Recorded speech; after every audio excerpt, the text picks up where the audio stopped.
but you know, you don't know how many of those sound bites are actually just out of context, or you know what I mean. It's almost everyone we've ever met ourselves, they've purposefully taken things out of context on purpose. Just because they like, the media likes to inflame people, and because that's how they sell advertising space. So. What is your question, though? So, I guess I was just imagining if I were to be a US citizen and I wanted to vote, and I'm just looking at, there's ultimately just two parties. And crazy system, isn't it? right? Terrible system. But can't you vote independent? Like, Yes. you know, isn't that a vote for Sorry, something? yes. We could write Jesus. Okay, I don't know. If you're not a member of a party though, you're very difficult to vote in the primary. So if you're an independent, you can't like vote in the primary for the other candidate. So you mean you personally? Yeah, the whole two-party Personally. preferred You have to be a systems. member of a party to. Well, yes, What? you're registered. For the primary. For the Oh, I primary. see. That's to get the nominee, is it? Yeah. Okay. Yeah. Yeah, the whole two-party preferred systems, which a lot of democratic countries have, are all flawed in terms of democracy. You know, the best form of democracy would be that every region, the best form of democracy would be to appoint, say, to 15 or 20 major areas of interest. So you could say health, welfare, science, tech, infrastructure, civil infrastructure, and a lot of other areas like medicine, Insurance. commerce. And what you would do is you would only allow people to be voted in if they are experts in their field. Oh, that would. So in other words, you'd have people who are happy to represent your area, who are experts in their field, and the people in that area vote in the person who they would like to represent them with medicine, and the person they'd like to represent them with, you know, science. And then those people become the representatives that vote on the decision making for those particular areas of interest, and they are only able to vote in their area of expertise. So in other words, you know, if you're a doctor and your area of interest is medicine, and the vote is on a civil matter, then you can't vote. So I'm talking about the representative not being able to vote. And so that way you're assured that the best decisions are being made at any point in time for any particular subject that you may raise. And everybody is represented. And it's not a party preferred system, so there was also the whole thing would be about solutions rather than just having political barneys, which is what the majority of a two-party preferred system does with their time in office. You know, they're basically manipulating the populace for their particular political ideology, rather than actually in the best interests of the country. And so, you know, it's quite easy to create a democratic system which is completely in harmony with love and God's principles. But of course, there's too much wielding of power out of harmony with God's principles at the moment in these two-party preferred systems for them to give up that methods, you know, the method they currently use. And then, of course, in each country there's specific flaws. You know, your country has some flaws about your primary, doesn't it? Like in terms of, you know, but it's not a real representation necessarily of what's the people. And then also that's... But it's the same in England, the same in other democracies, Australia, same in Australia, where the whole two-party preferred system is flawed. We don't have primaries, so the party itself decides who's going to lead it. Yeah, our system is more based upon the Westminster system, which is more based on the English system, but it's the same problem, underlying problems with all of these systems, is that they're not loving, and also they're not even really truly practical. And they're not truly democratic. Yeah, really. and also they result in a country almost coming to a halt at different times of, you know, so for example, if one, in your country, if they decide they're not going to pay government employees, for example, then all of these government services will close down for a period of time because there's not enough money approved to pay for them and things like that. There's a lot of flaws in these systems that are all unloving, of course, and that's a big problem with all of these systems. They're all quite unloving.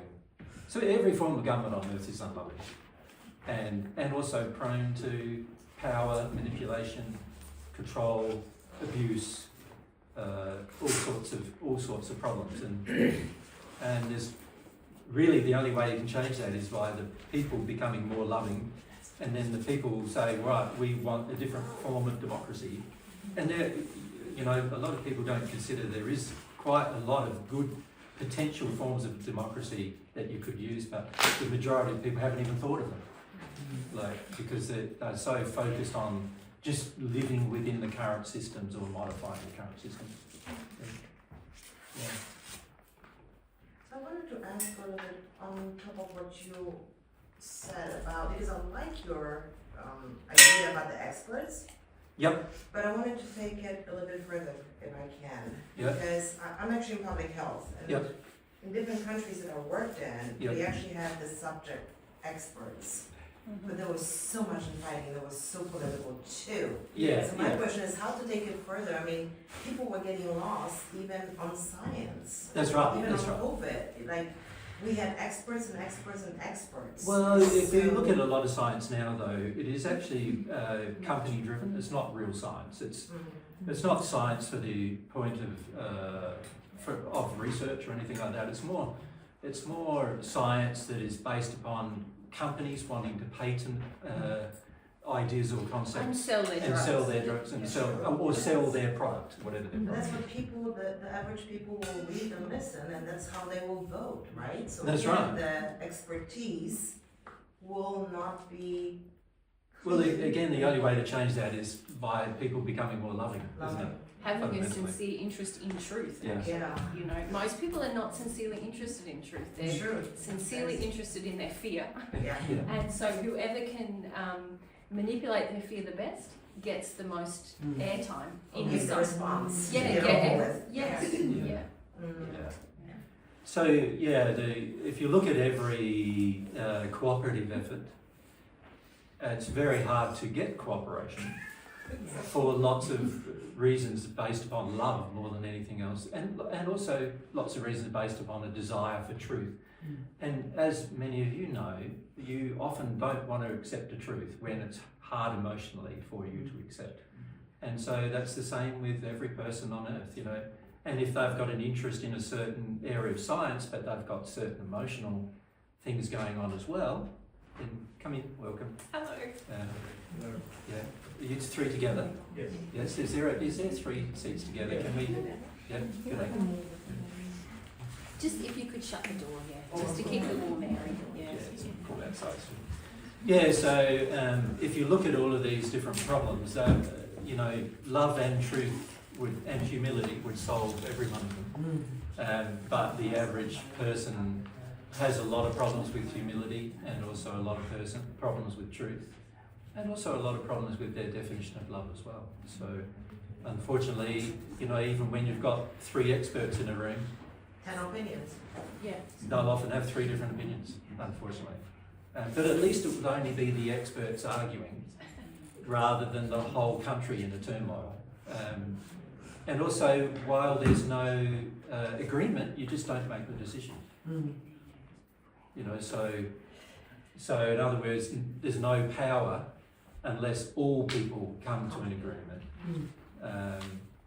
And there's no decision made unless all come to an agreement.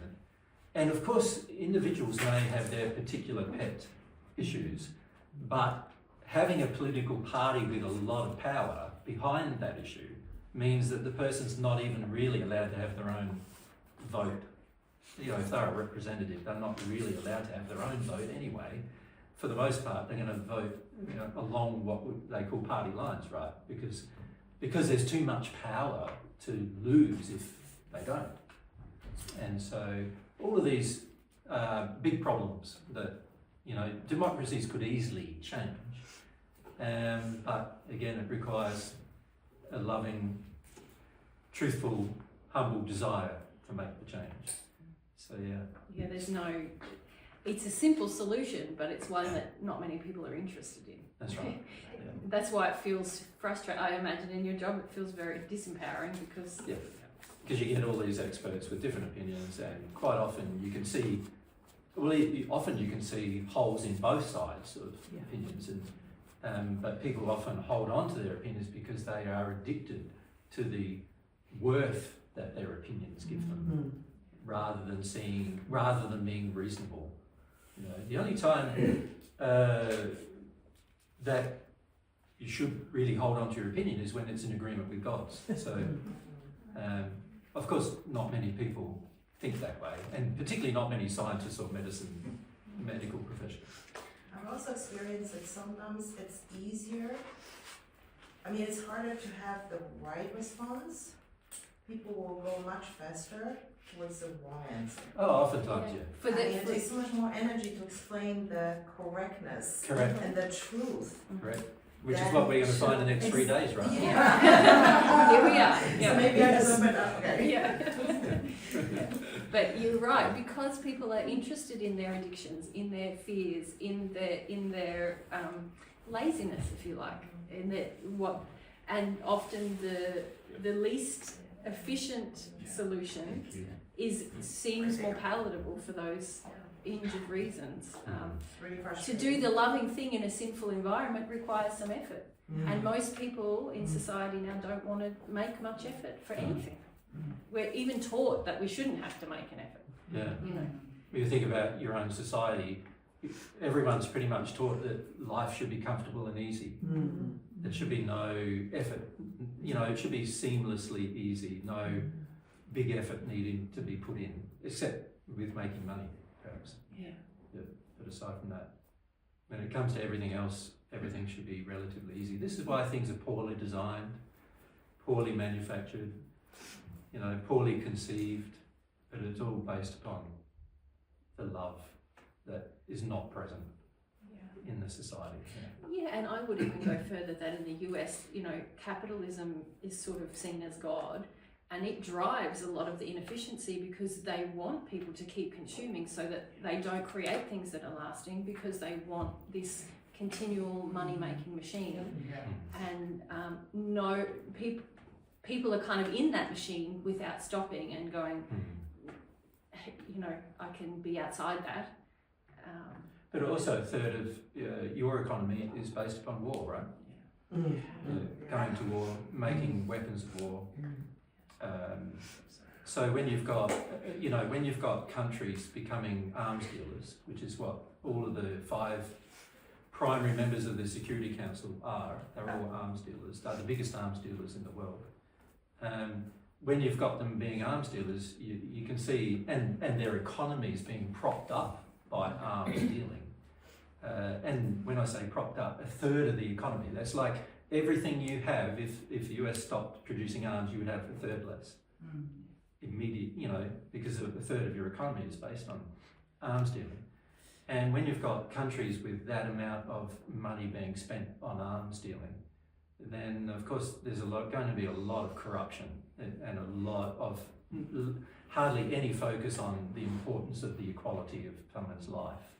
Yeah, I was just reading something this morning that said that 90% of all films have violence in them, even children's films, and that is even, there's even lobbies in arms manufacture in countries like the US to actually glorify war, things like Top Gun and all these things. They make it seem real sexy and amazing, and you know, the gun lobby in this country, it's all driving this economy. Actually, it's all people invested in driving the economy. So even the entertainment that we consume is trying to push us towards violence. And, The video games. Everything is aimed towards it. And in fact, a lot of people, without it, they feel life's not exciting enough. If you're not in a life or death situation, then your life's not exciting. That's how detuned we've become from our feelings, is that you need extremes to feel something. you speak a little bit about video games for children, like in Roblox, where they have like shooting each other? Yeah, well, I think rather than speaking about all these individual things, what we need to do is focus on some principles for the week. And then what we'll do is we'll relate those principles to things like that. Does that make sense? So because a lot of, we can discuss individual issues, but unless some substantial changes happen at the heart level, so an example of that is if children have a feeling they want to compete, and if children have a feeling they need to compete with others in order to get worth, then you can see that that will drive a lot of behaviour, including their desire to play games where they can compete. And so, you end up with a lot of sports being created, which is all about competing, and a lot of games being created, which are all about competing, all about putting another person down because you were better than them, that kind of thing. And these kind of attitudes begin at very young ages because they come from the sins of our forefathers, oftentimes. And so what we need to really do is address the spirit or the feeling that exists in the person as to why they're attracted to these things. Because as you know, imagine if no child in the USA was attracted to a violent game. Now that would mean then that all these people who make violent games, right, wouldn't have a market. So they'd spend their 2 or 3 years making their violent game only for them to come crashing down financially because, they spent all this time making a violent game and nobody bought it. And the reason why people can make these things or produce these things is because people will buy them. And so what you really got to look at is why are people buying them, right? And that's a lot to do with the sin that exists inside of the average person as to why they're attracted to these kind of things and why they're attracted to buying them as well. So, if all the children had a sort of a very peaceful, non-competitive attitude with each other by the time they were able to play a video game, can you see that there'd be very few violent video games because there will be no demand. There'd be no demand. Yeah. Now that applies pretty much everywhere in society besides games, doesn't it? If you look at it, obviously, if the society is relatively peaceful, and nobody wants to harm another person, then it's highly unlikely there'd be guns in the society. There wouldn't be any need. Why would you have them? And there's never a need for a gun, by the way, ever, really. If you're loving, there's never a need for one. But, people think there is. And that is a lot, again, to do with the condition that exists inside the person. So really the main problem we have, all of these problems being mentioned, are all because of sin. And this is the subject we want to talk about with you this week is the attitude that you have to sin. And most people are not aware of their sins in almost every facet of their life. And so rather than sort of saying to all of you, you're all terrible sinners, and this thing and that thing, this thing and that thing you need to change, what we need to do is more address where the sin comes from, how to get rid of it, why we have it, and those kind of principles we need to discuss more. Does that make sense? Absolutely. Yeah, so if we can discuss those principles, then we can start applying them to every facet of our life. And one of those facets of our life will be video games. See, my feelings are no child should ever play any video game at all, ever. Right? I'm not talking about violent games, I'm talking about any game at all. The trouble with playing a game constantly is you're not living life. You're not learning practicalities of life.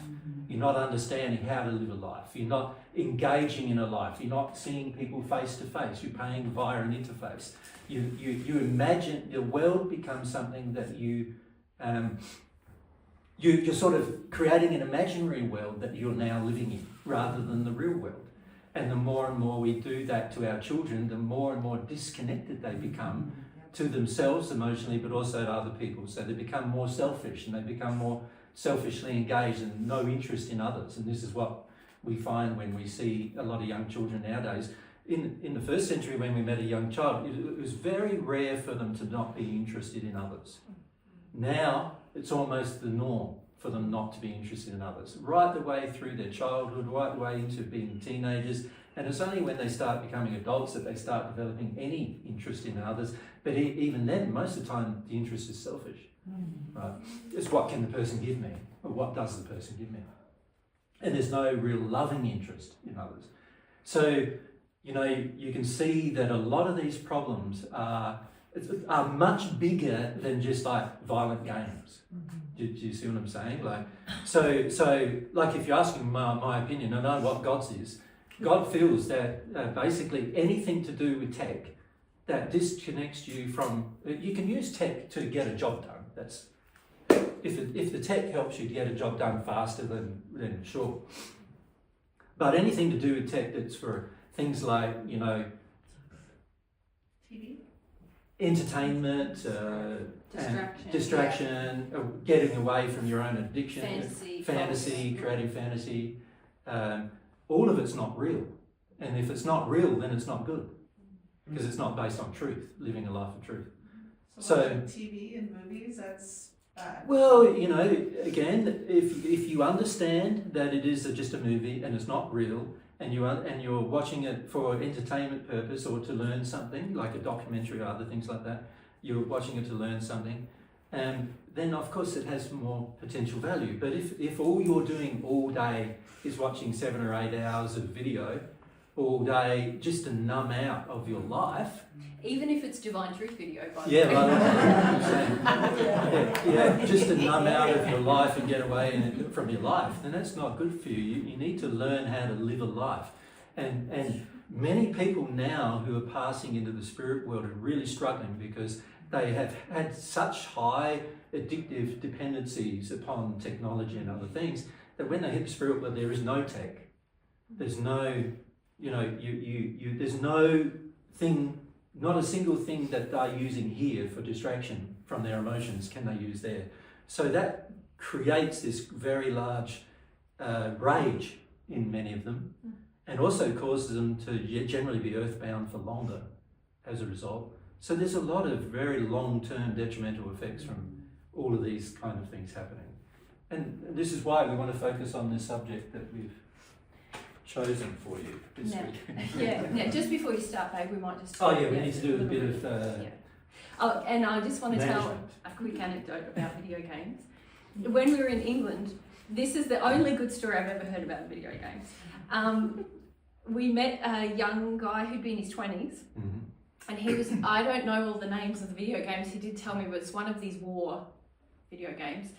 I asked him, how did you hear about Divine Truth? He said, I was playing this video game and someone I was playing told me about In it. Sweden.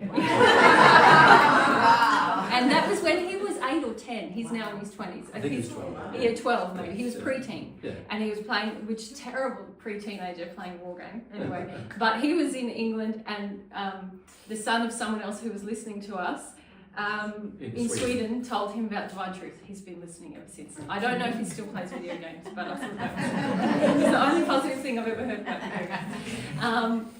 That he now wants a relationship with God based on that. So, yeah. Well, not based on that, but... Based on his exploration of Divine Truth. Anyway, that's an aside. Our hosts, hopefully you've met your hosts, Patty and Jane. Where are you, Jane?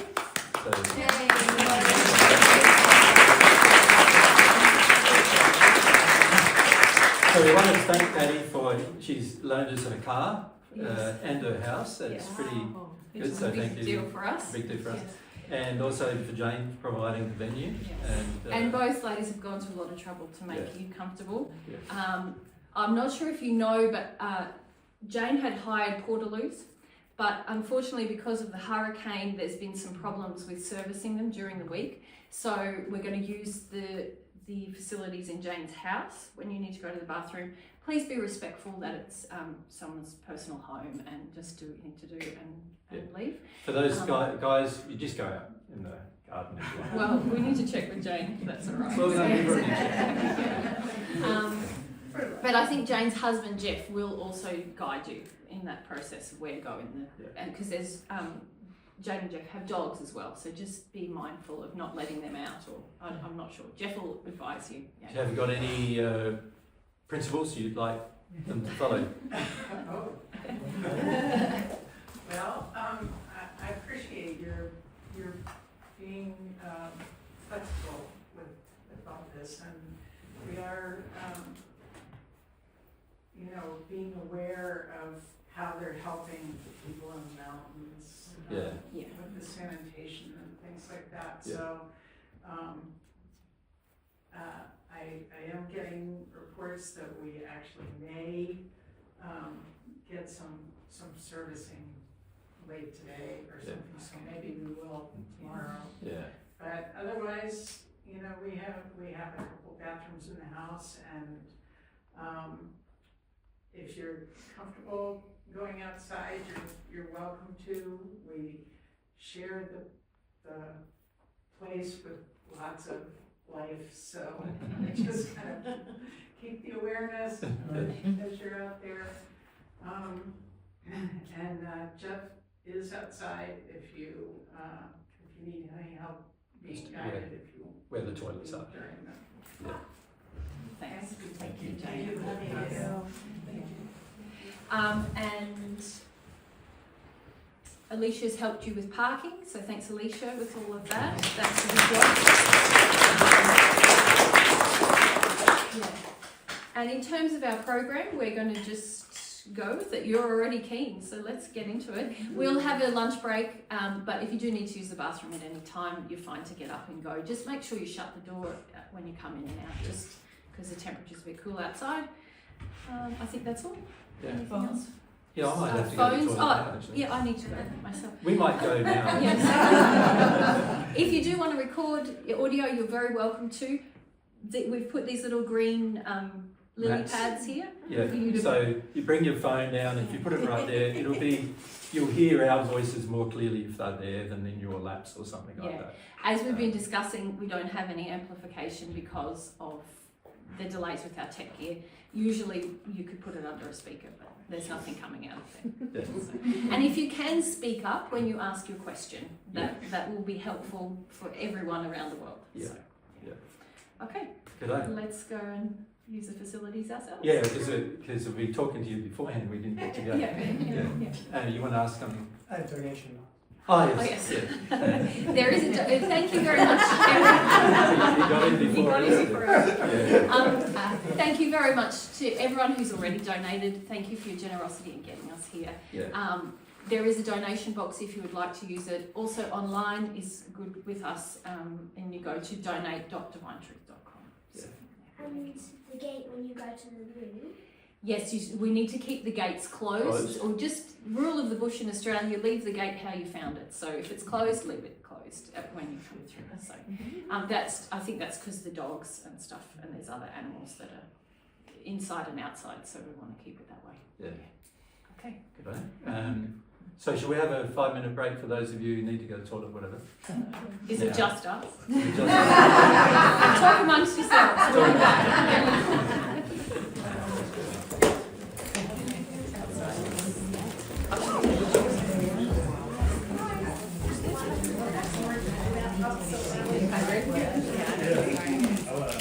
Can we eat in here?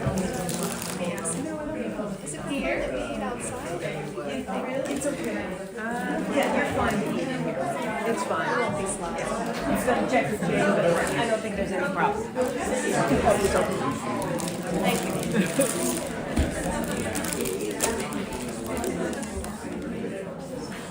Sorry? Right away, right?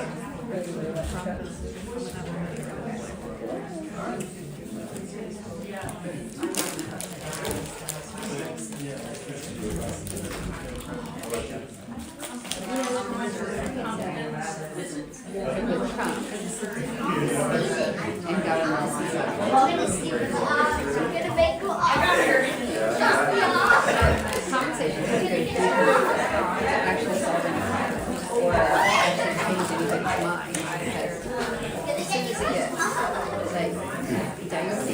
This is the lady who now I get it.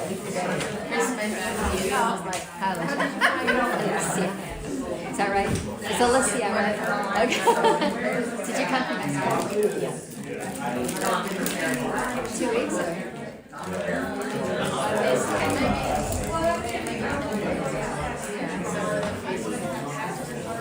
Yeah. Are you gonna go to San Diego too, or no? Oh, you are?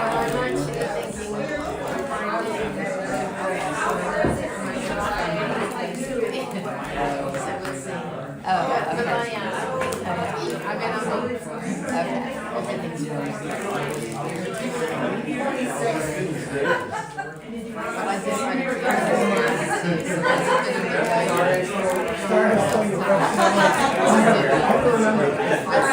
Yeah, it takes a lot of time, doesn't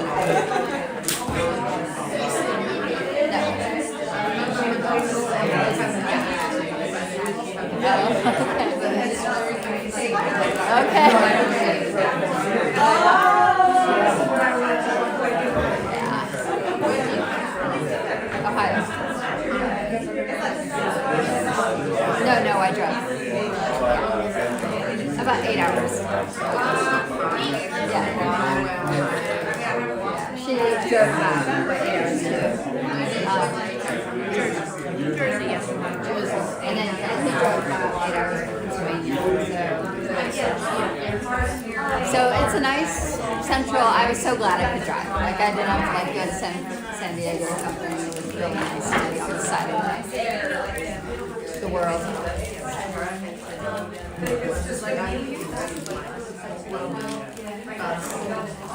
Oh, and you took a bus?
Now, friends, when you're using the outdoor facility, I think that is everyone. No, there's famous.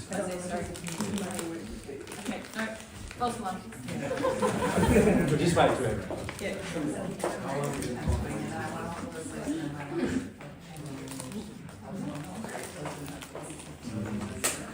Are you in one of those suburban area or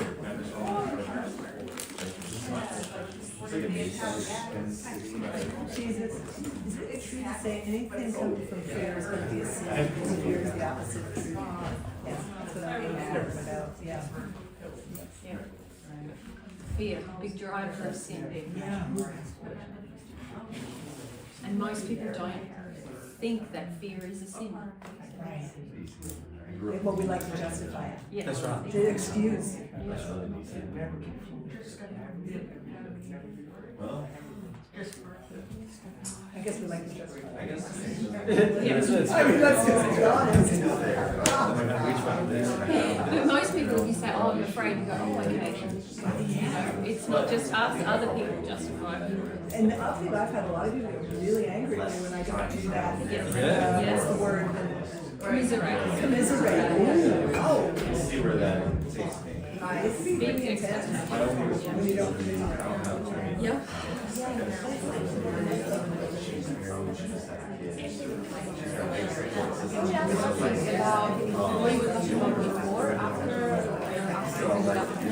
We'll see how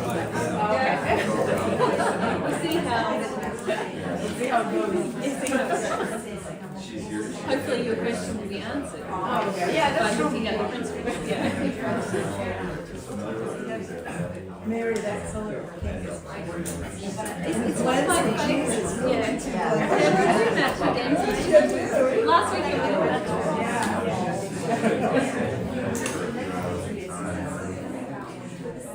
But it's one of my favorite colors. Oh, I love it. It's such a nice.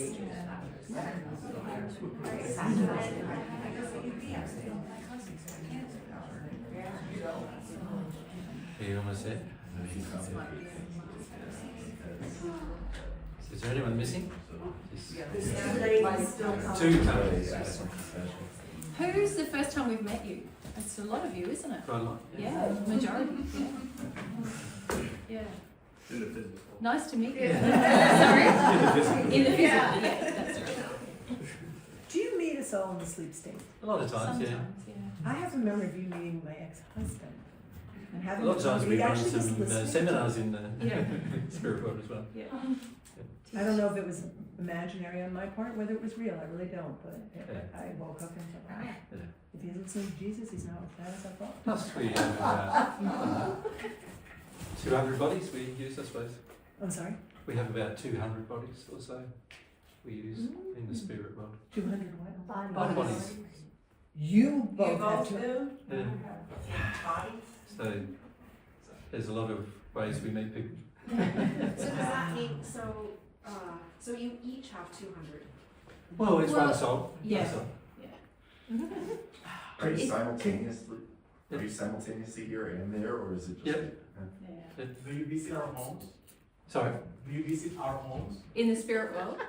Well, in your bodies, do you go to our homes to like? see- In our spirit bodies maybe, but not in our physical. No, the, No, I mean, it's it's the only physical. Too many customs.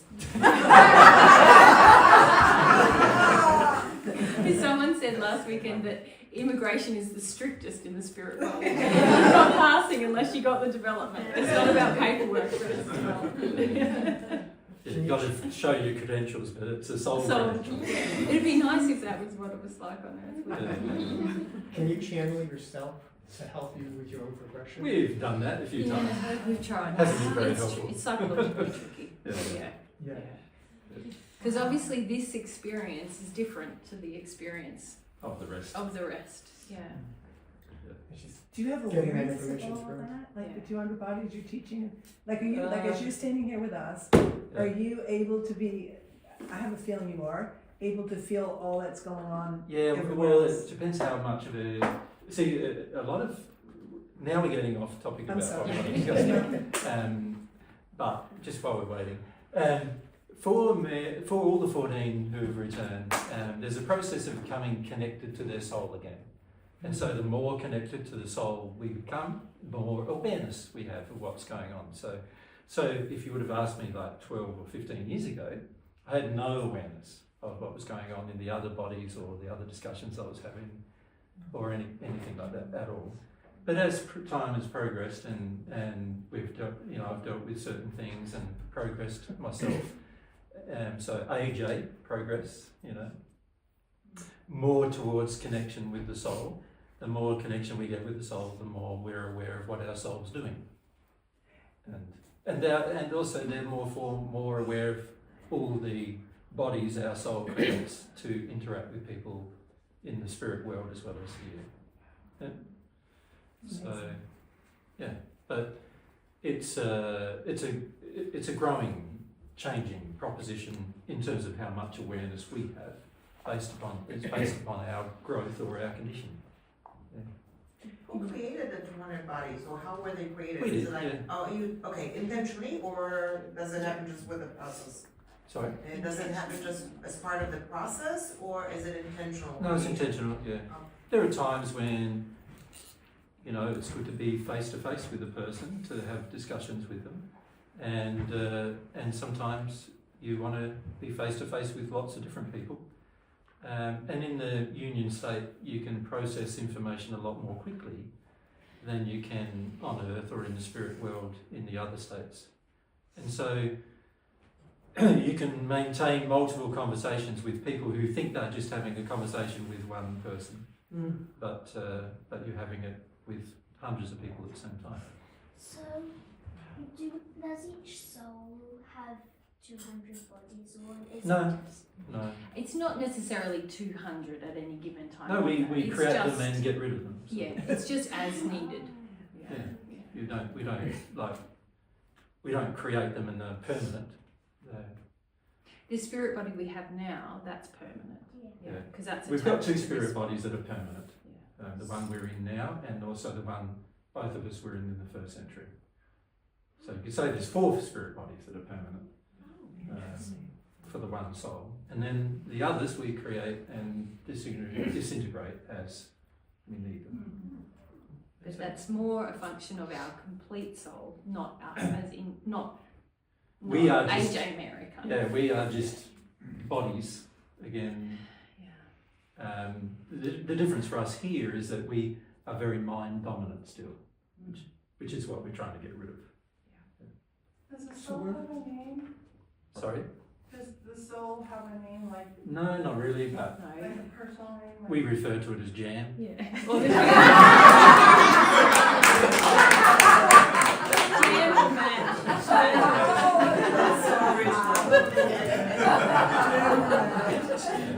But no, it doesn't have that. Does it have a membrane or Sorry? sort of an edge? Does it have a membrane or an edge or a form? Well, now we're going to get onto subjects that are way We're getting right considerably. The problem with talking about us is that it doesn't benefit you very much. Okay. So, you know, at some point, I suppose, we will spend a bit more time answering those kind of questions, but we feel there's more important things to discuss than Mary and my personal experience. Yeah, so we understand that you might be interested in our personal experience, and so when we have completed some important subjects, then we might leave it open to revisit this maybe on a Sunday or something like that. Make sense? A question about this. Are we all here for a reason, like law of attraction, that we're here to learn about this particular topic? No, you're all here by desire, and that's not a reason that has been preordained or destined or you know, that God hasn't selected you. I just wonder whether law of attraction, like we are all, for some reason, we needed to hear this lecture on sin. Well, everybody on earth needs to hear this. Absolutely everybody. And, you know, the truth is, though, that you guys you're here, but you didn't know what the subject was, right? Before you came. So, and of course we didn't either. We decided a few weeks ago that the main problem we're having when we're talking to groups of people is they really don't understand their own sin. And they don't understand how it affects their relationship with God. The significance of your personal sin on your relationship with God and your life and Yeah. So we want to help groups of people with regard to seeing why dealing with their sin and coming to know about their sin, and also coming to have a different relationship with their sin. So most people have a very protective relationship with their sin. So they're always trying to protect their sin from being destroyed and also from being exposed. Most people, and this is why a lot of people get pretty angry with Mary and I, because whenever we attempt to expose sin in people we meet, most people get pretty upset and angry and bitter and twisted about it, and they don't really understand why, what relationship you have with sin. And so it's very important to see firstly how the relationship with God is affected by the sin. But it's also important for you to understand that your attitude towards your sin needs to change. It needs to go from being protective about your sin and wanting your sin and desiring it to continue to wanting to destroy your sin and wanting to get rid of your sin and no longer having a desire for it to continue.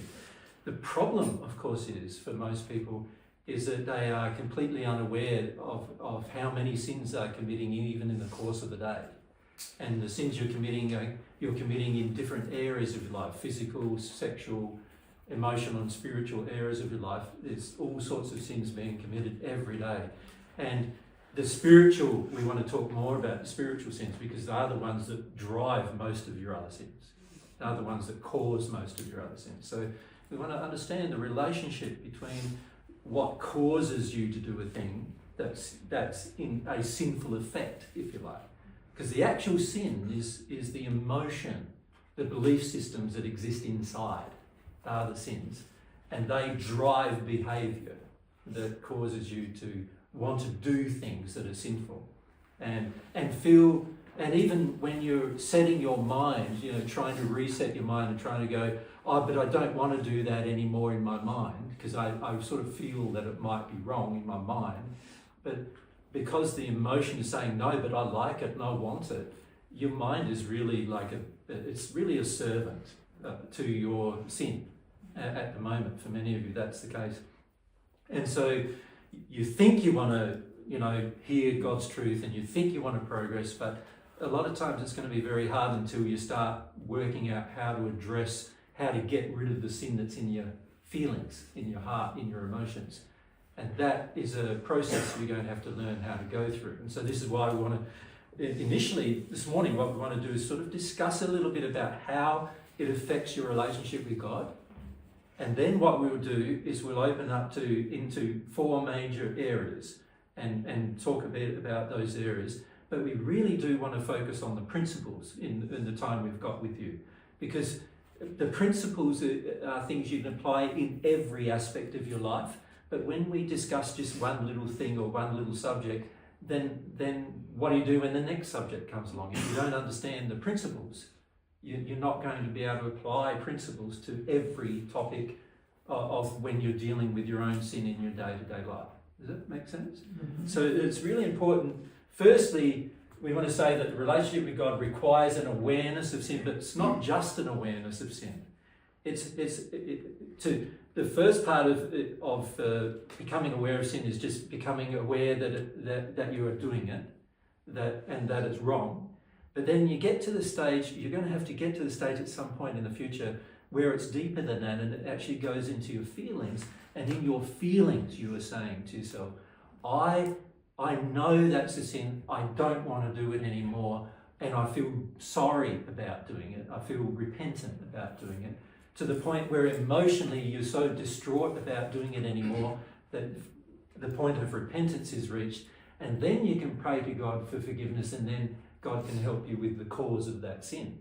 But until that point in time, God can't help you. There has to be a process you go through to get your will engaged in such a way where God can help you with your sin. And most people we find are not acknowledging or even aware that this process is a requirement for you to receive or continue to receive God's love. And so a lot of times people pray sincerely first, they receive a little bit of love, but then when it comes to repeating that process, they can't repeat it.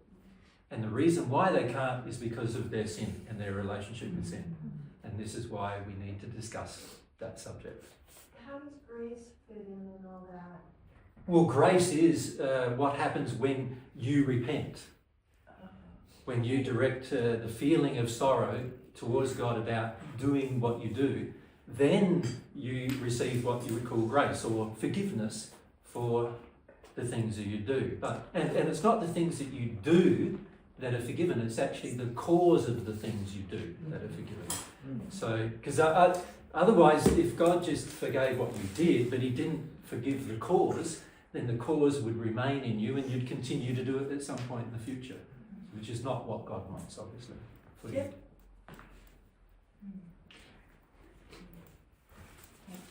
Obviously, also the earth life. Can we proceed with the discussion before you ask your question? And also, when you ask questions, can you please raise your hand? And wait for us to select you.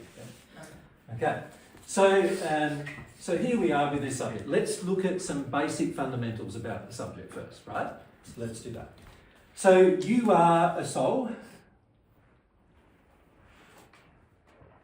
and each of you are a half of a soul. So I'm going to draw it like that. So if your attraction is heterosexual, then the other half of your soul will be the opposite gender. If your attraction is homosexual, then the other half of your soul will be the same gender. But there's bodies attached, isn't there? You've seen me draw this before, right? Many of you. 2 bodies attached to your half of the soul, the physical body, and the spirit body. So the half of the soul has the same attachments to 2 bodies.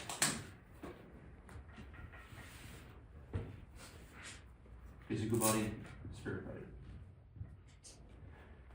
Very important to understand that your mind, what you've been using as your mind, is actually in this brain of the spirit body, is actually the brain of the spirit body.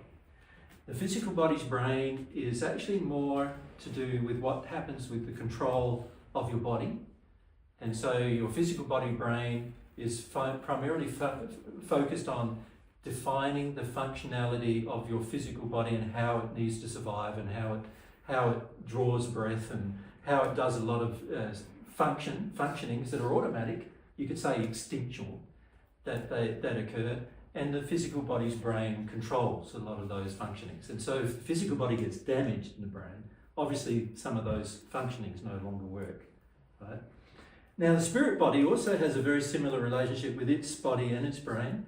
The spirit body has a brain which controls the spirit body's functioning. So the spirit body has organs, just like the physical body does, and they are not the same kinds of organs, although there are similar ones. So for example, your spirit body has a heart that pumps it. It pumps about twice the speed of your physical body's organ heart.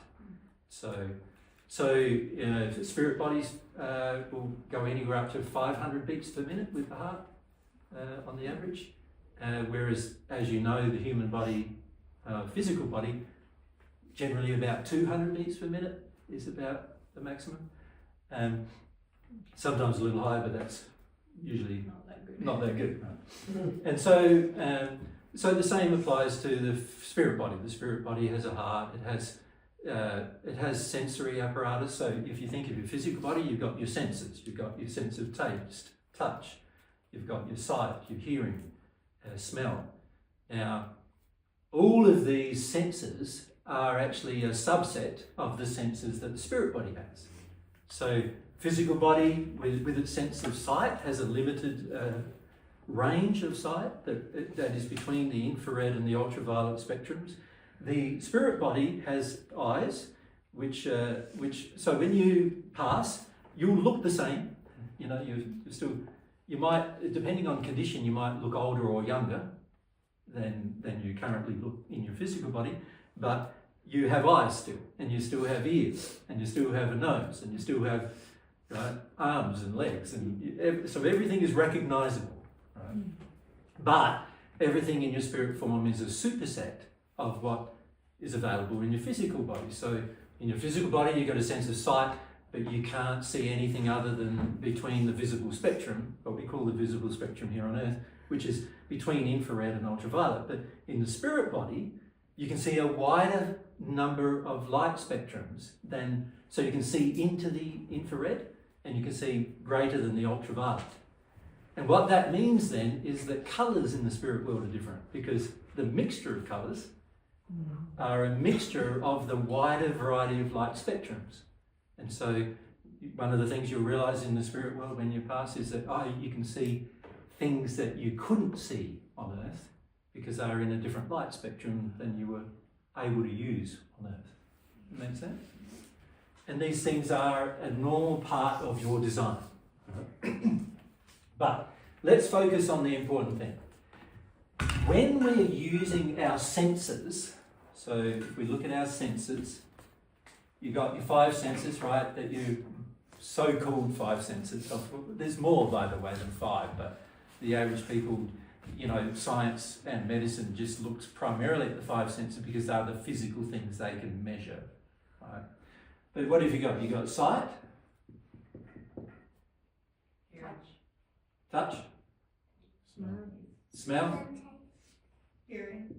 taste, and hearing. And by the way, smell and taste is really one sense. Right? But these senses, you could say, combine to help create an experience for you, don't they? So let's say something goes on in your childhood or something goes on in your life now, and you engage in some activity of some kind. In that activity, so let's say you're just riding a push bike. Let's say that's the activity. So you're riding along, you got the feeling of the wind in your face, right? So your body is sensing how fast you are going already. You can see, you know, if the sense of sight is intact, you can see where you're going. You can look around you as you go. You got the sense of the feelings which enable you to balance, but that's also a part of your ears, isn't it? There's an equilibrium thing going on the side of your ears, which is not related to your hearing, but that keeps you in balance and it makes you balance your bike so you can, you know, not fall off your bike. And then you've got the smells that come past you as you're riding. So it's all one experience, isn't it? So when you say, let's go out riding a push bike, it's not a bland experience. It's an experience pregnant with information. It's got all this information flowing into your brain of your physical body, being processed, but also it triggers you into specific emotions too, doesn't it? How does it feel having the freedom to ride a bike and feeling the wind in your face and all these things? So there's this experience that you're going through. And you could say all of that is adding, so all of these things are adding, along with emotions and other things, are adding to the experience. So I'm experiencing. It's creating an experience. And that experience is getting stored as a memory. So you can say your memories are not just intellectual in nature, they're the memories of the smell and the taste and the sound and the you know, the feelings in your body and what you saw. It's adding all of those things together and creating an experience which you remember. Because when somebody says, let's go for a bike ride, your previous experience is drawn into play in the new experience as well. I remember how to ride a bike because I've learnt these different things physiologically as well as with regard to balance and a number of other things, but also like the experience because I've had all of these wonderful experiences about it. Now, of course, if every time I've ever ridden a bike I fell off, then your memory of the experience is going to be quite different, isn't it? Mm-hmm. Right? And also a little traumatic. And if you hadn't dealt with that trauma from falling off in the past, imagine somebody says, oh, let's go ride a bike. And I'm going, no, I don't want to ride a bike. Every time I ride a bike, I fall off, you know, and it's painful and I hurt myself. And so I don't want to do that.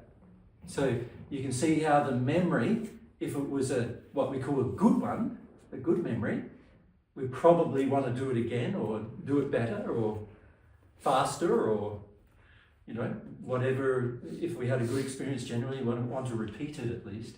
But if it was what we call a bad one or one that caused us to feel pain or suffering, then generally we're going to go, I don't want to really have that experience again. Can you see that? And if I don't release the pain of the experience, then that becomes a part of my memory of the experience.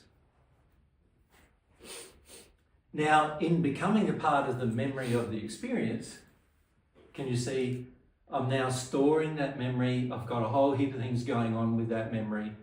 And that memory is getting stored, firstly, it's getting passed, all the sensory apparatus are getting passed from the physical body into the spirit body, and then of course it's getting passed into the memories that are stored in the soul, which are all emotional or experiential in nature. And so all of the memories, the smell, the taste, the hearing, everything else. Welcome. Have we got some extra? No, these guys are. Oh, you guys there. And so all of the experiences of the memory are now being recorded in our soul as well. So there's a very quick summary of how you store information, right? And if you understand that, we can start understanding sin to a degree, right? So what is sin? It's every time that something happened that was out of harmony with God's love, there was an imperfection in what occurred, and that is sin. That is missing the mark of perfect love. Now, sin can be broken into a number of different areas, just for the sake of discussion. In that it can be into, we're going to break it into 4 different areas. We're going to look at spiritual sins, emotional,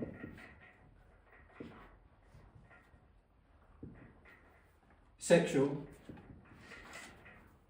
and physical.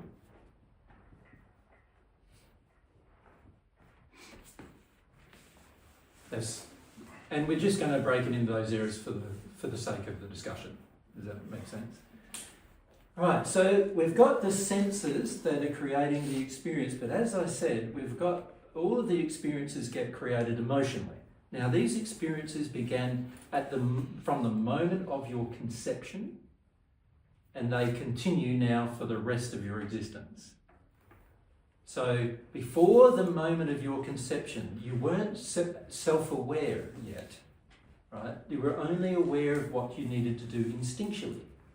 So instinctually you knew you needed to incarnate, but it's not like you knew it. It was just an automatic function that God created for the soul to incarnate, and it needed 2 bodies to attach the half of the soul to in order for incarnation to occur. So for incarnation to occur, the soul, the half of the soul, must have an automatic desire to connect to 2 bodies that have been created for it, right? And that desire, which is not a self-aware desire, but it's an instinctual one, causes the soul to attach itself to 2 bodies that were, you could say, conceived at the moment of conception. 2 bodies were created, not just one. There's a spirit body and a physical one. And the soul attaches itself to the spirit body, and the spirit body is attached to the physical body through a cord. So you're really attaching to the spirit body, and then the 2 bodies, of course, are now being affected by the same soul, the spirit body and the physical one. So this is the process that every single person who's ever lived on earth will go through, and everyone who will ever live from now on will go through. And that process is automatic, it will continue. And part of it is that so that you can have senses and an experience that is emotional in nature, but also sensory in nature, so the soul remembers things. So you could say that what happens to you is all of these things become the memories of the soul. So you've got a whole set of memories. Now, every time that soul or the soul of others interacting with that soul sin, in other words, they do something out of harmony with love, or you choose to do something out of harmony with love, the out of harmony with love causes the storage of an experience that's also out of harmony with love, which is the sin that exists inside of you emotionally, right? And every time somebody else or you have made the choice or decision to sin, and somebody else, if they affected you. So an example of that is, let's say your mother, while you were in the womb, decided she was going to continue to drink coffee, for example. that will have a negative effect on your body, but it'll also create a negative effect on your soul, in the sense that your soul will have a longing for that smell or that taste. Does that make sense? Which then causes, when you're born and as you start growing up, it causes you to have a longing for something that you didn't even know about, that you were longing for in the womb already. Right? And this is why women who are taking drugs, for example, during gestation, during pregnancy, obviously the poor children have these longings for different substances that they would otherwise not have longings for if that wasn't occurring. So that's how a parent might affect the child through the parent sin. But then the child also will make decisions as well about what it wants to do with its life. So let's say it gets to school age and it decides that it wants to, it meets another person and the other person they find a bit challenging for one way or the other, and so they want to compete with them. So now the child is engaging in some sin. And the child's sin will also be a part of their experience. Right?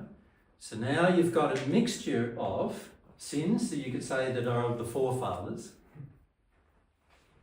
foremothers as well, of course, and sins that are my own, that I'm engaging and storing as memories, which are all a part of my total experience. They're a part of my total experience, which is sensory as well as emotional. So all of my senses are involved. So how does memory relate to belief, relate to sin? Is that something to discuss?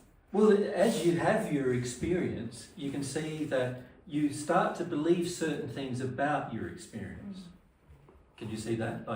So an example of that is, let's say my mother only gave me approval when I did something for her. So I was a child, and the rest of the time she never approved of me, but that the only time she had a feeling of approval of me is when I actually took an action to please her. So let's say that happened. Now, I would start through the experience going, I noticed my mother's response to me doing things to please her. The response feels good to me, right? Me pleasing her feels good.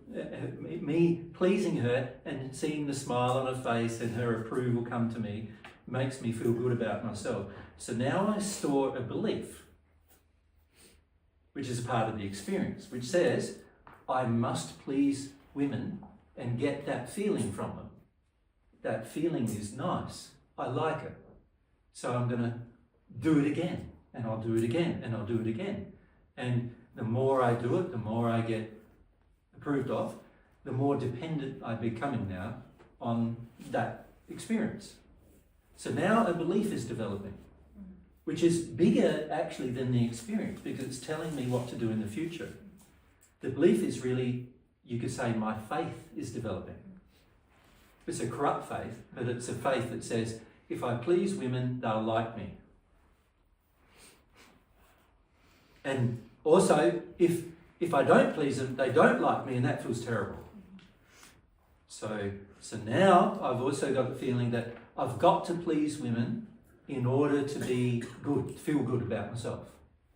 Right? So that's now a belief that is now established inside of my memories. And you could say it's a corrupt faith. Yeah?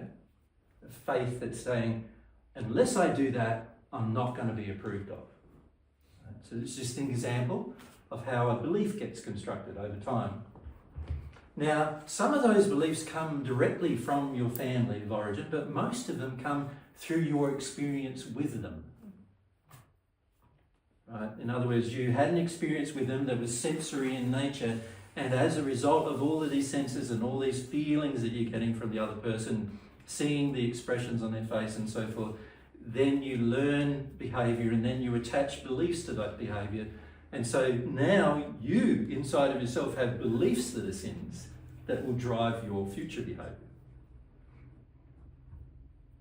And this happens to everybody. no one's immune to the process. And unfortunately, as a child, you don't have the intellectual development or emotional development or awareness to be able to repel negative experiences. So you're just having them and you're just measuring them based on the senses, how it feels to have them, right? So if I pleased a woman, for example, like I pleased my mother, but my dad got angry, and my dad's rage was bigger than my mum's sense of pleasure, now I'll see if I please women, I'm against the men, right?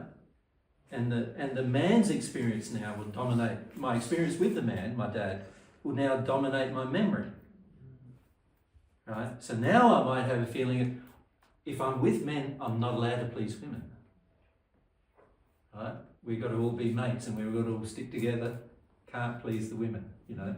Because please the women, you might experience violence from a man. If you're a man pleasing a woman, other men might be violent towards you.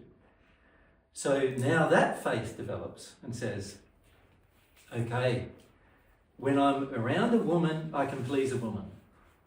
But when I'm around a woman and a man, I don't ever please the woman. I've got to just please the man. And that faith is now quite well established, because now with the women, I got the nice feeling, but only when Dad wasn't around. When Dad is around, I didn't get the nice feeling, I got a bad feeling. So now I'm starting to learn behaviour, right?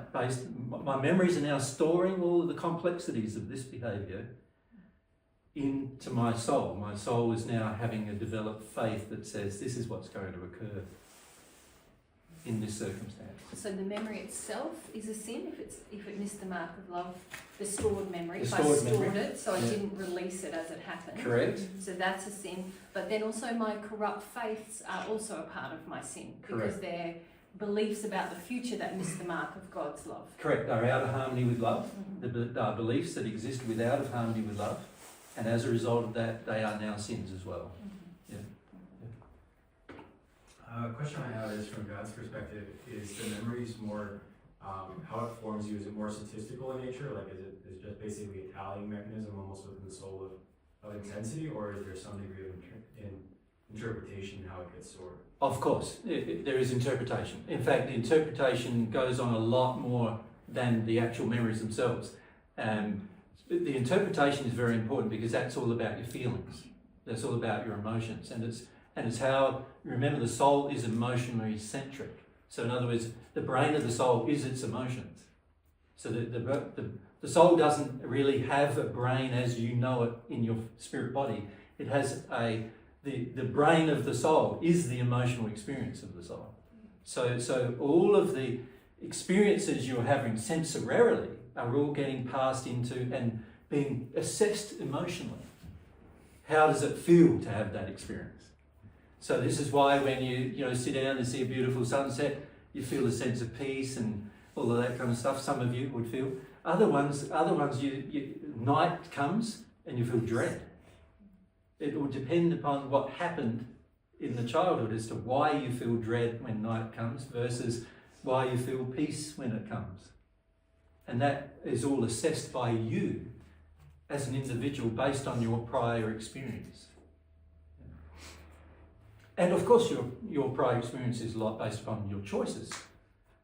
And of course, when you're a child, you are less free to make choices generally than you are as an adult, right? So the more we become contained by the society and the culture and the family and all of the definitions of our role and all of these other things, that of course creates like a containment for your experience. You're not going to go out of that experience. So for many of you, how many of you have never been overseas? A few of you, right? So you could say your experience has been contained only to the USA, couldn't you? That's your containment of your experience. And so you don't really know what it's like, aside from what you read or what you see, through media or whatever. You don't really know what it's like to go overseas, not yet. Until you've done it, then you have an experience, and those experiences will get stored. So if it turns out the experience was bad, you won't want to go overseas again. If the experience was negative. Like, let's say you went overseas and you decided you were going to go to England, and while you're in England there was a tube bombing, and you were in it. Right? That's going to be pretty tricky next time you try to go overseas, isn't it? Like, if you don't release that experience is going to define whether you go overseas again for the rest of your life, that experience. And so you could say that the memories are all getting passed into the soul, and your soul has a complete record of every memory, but they're also getting assessed by the soul. The feelings of your soul, so you have feelings about the memories. And some memories you don't want to remember, right? And some memories you do want to remember. What we call the kind memories, or the pretty memories, or the beautiful memories we want to remember, but then all the ones that are like more difficult to remember are the ones that, you know, we felt physical pain with generally. And so we don't want to remember those. So now our mind, our soul, the brain of our soul, which is our emotions, are making selections. I don't want to have this, I do want to have this, I don't want to have that, I do want to have this. And those selections will depend greatly upon what memories we have stored in the soul and our prior experience. Make sense? Yep. There seems to be a period where you have memories, but then they fade positiveness. Does that mean that then that, or for my example, that I have worked through that, the bad stuff? Because I'm only remembering the good stuff. Yeah. And I try to trap it back that, oh yeah, that happened too. But Yeah. Well, what's happening for yourself, which is might be different. See, the answer to the question is really for yourself, not necessarily for others. But for yourself, there is you're reframing your memories, and this is a common thing that a lot of people do. They reframe their memories so they forget the ones that are bad, because that makes them feel like they have a better experience, and also makes them feel less troubled by the memories that are bad. And this is something we notice many of you in the US in particular do. You make everything look good when actually a lot of things are not good at all. But you make them look good by taking what you call the positives out of it and then leaving aside what you call the negatives from it. And in fact, this is why Alzheimer's is a growing disease on Earth, because people are trying to do that so much using their mind and selection through their emotion, they get to the stage where they can't remember even who they themselves are. And in fact, your soul's intention to do that causes a destruction of certain things going on in your physical brain that causes you to lose the pathways to those memories inside of your own brain. And these things are the subsequent result of the denial of memories, all memories in the soul. Right? What if you have the opposite experience? Where? Where you mostly remember all the Bad unfortunate yeah. as opposed to the pleasant. Yes, a lot of times a person gets an addiction to doing that based on their fears. So what happens there is that you've had one bad experience, you have another bad experience and another bad experience. Or usually it also happens for children who have been given sort of a fair bit of leeway in their childhood where they weren't ever fully responsible for their own experience as a child. And what happens there oftentimes is the parents do a lot of things for the child, do a lot of things where the child doesn't have to feel the consequence of its decision, things like that. And so what happens when you grow up to become an adult under those circumstances is that you only want to have good experiences, and then any negative experience becomes something you're terrified of, right? And then because the terror generally dominates, you will start living in your terror rather than living in the good experiences and feeling that you can't cope with the negative experience. Does that make sense? Like you can't even bear to cry. You can't even bear to have shame or guilt or some other emotion. You can only bear to have not good experiences. And so under those circumstances, you would have a tendency to get very afraid of any future experience. And then after a while, if you're not careful, you'll start choosing to have no experiences. Right? Thank you. Which eventually has happened for yourself, isn't it? So you start going, well, any experience might be bad, and I can't handle it if it is bad. So this is a corrupt faith, of course, but we feel that, and we say, I can't handle it if it is bad, so I'm better off not having one. I'm better off not acting. Make sense? And then, of course, we want other people, so there'll be high demands for other people to do all the things we find hard to do, rather than actually taking action and letting ourselves go through those negative experiences. And this is the damage that parents often do to children, particularly in Western societies, where children are basically fundamentally taught that they are not able to cope with life. They're not able to cope with a bad feeling. You know, and so that'll make you very attracted to things like medicine to overcome your bad feelings. So antidepressants, drugs, and other things like that. It will make you very attracted to that. Make you alcohol, you know, substance abuse and things like that, because you've been taught from childhood that you can't really handle it without it. Yeah. And so, yes, so remember the child, as it's growing up, is assessing everything, all these experiences, and having all these experiences, many of which are now being stored as beliefs, in other words, faith for my future, that are all false, that are all out of harmony with love, but we believe them. Yes, so before finding your teachings, I used to believe in reincarnation. Yep. And part of what fed that is because when I was younger, very young, even younger than him, I used to have these experiences where I saw myself like among Indians, like living among Indians. Yeah. So you had a spirit giving you his memories and his experiences. Yeah. And those experiences were entering you. And as a child, if we haven't been educated that they are not our experiences, and we also don't see necessarily the person who's giving us those experiences, then we can start to create beliefs, spiritual beliefs, that you could call them almost religious beliefs, that say, I'm a reincarnated being, for example, or I used to be a monk, or I used to be, I used to be an Indian, I used to be whatever experience. And so the child, remember the senses that I mentioned are not just these senses.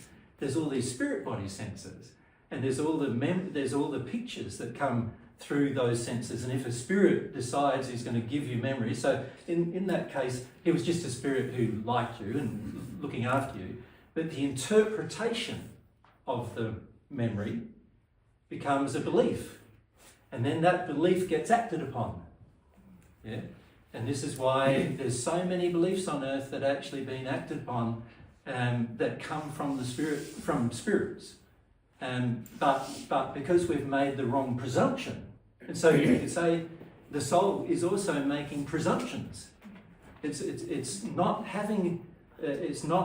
Usually when a person is a child, the parents have not educated it that there's a whole series of truths, including truths about spirit world, truths about the soul, truths about your dual nature, in the sense that you're half of the soul. Truths about God, truths about how feelings work, truths about how your senses. If you think of the education you get as a child, if you were told from the age of 5 that, you've got senses, and these, educated about your senses, and educated about the emotions and the experience, and educated about memories, and educated about spirits and passing you experiences, and you're educated about this at a very young age, then you'd have a lot more ability, wouldn't you, to say, I understand that experience properly now, with the truth, what the truth is, God's truth. But because most of our parents have their own beliefs that they're hanging on to, their own way of life they're hanging on to, their own religion they're hanging on to, their own culture they're hanging on to, their own faith, which is often corrupt, that they're hanging on to, then of course we're going to experience a lack of education, but all the things that are still happening And we'll start making presumptions about those things happening because we haven't been educated yet. Yeah? And then, of course, once we've made those presumptions and they become beliefs, now we'll start acting upon them, right? And then, you know, that can cause a whole heap of other things to start occurring then.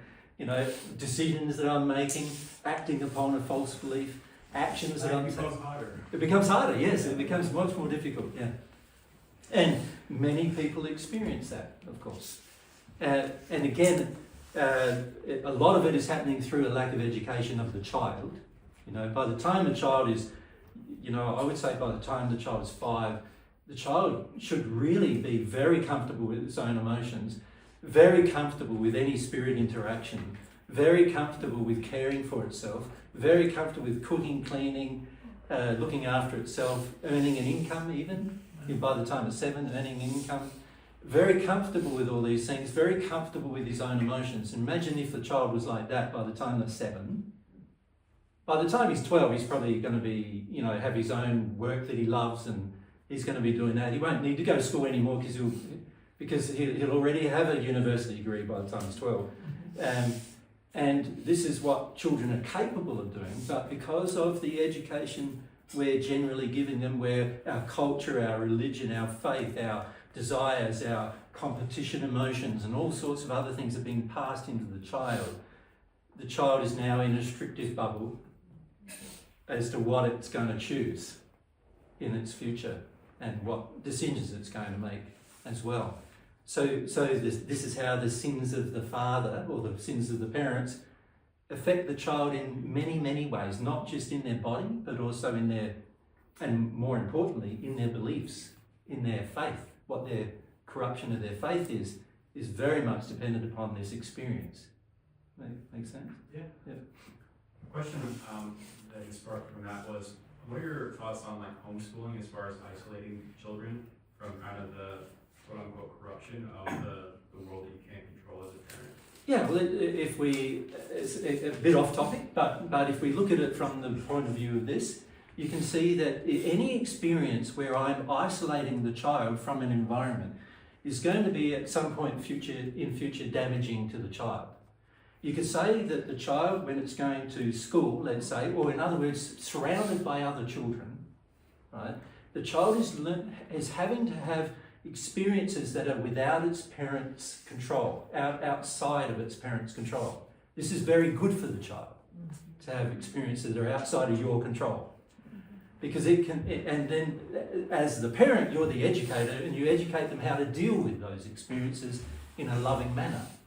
The more experiences the child has, the better.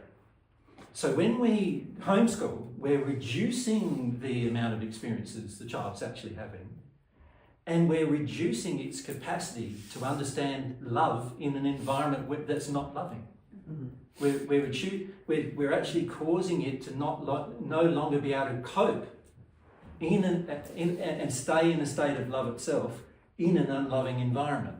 Right? Which is a required life skill. Which is a required life skill on Earth at the moment because of the sin of Earth, right? So we're actually restricting its own ability to be able to be emotionally aware of itself and emotionally aware of how to deal with negative emotion, how to process it, how to deal with it, how to function when it, you know, and release it. We're restricting its ability to learn all of those things. So frequently, what we need to do is learn to help the child have more experiences, but as a parent, our own beliefs, such as I don't want my child to be hurt, which is often about our own hurt, you know, from our own past.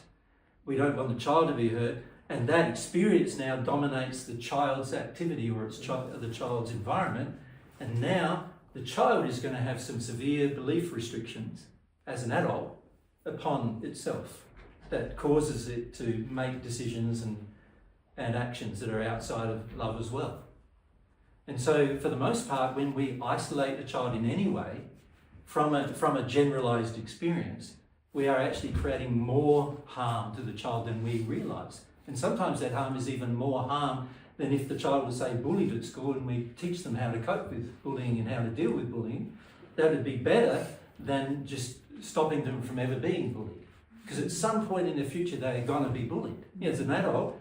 And if you've prevented them from understanding how in a loving way they can address it and deal with it, and how it's not their fault when they're bullied and so forth, and you've taken all of that experience away from them and educated them differently, then basically when they become an adult and they are bullied, they're not going to cope.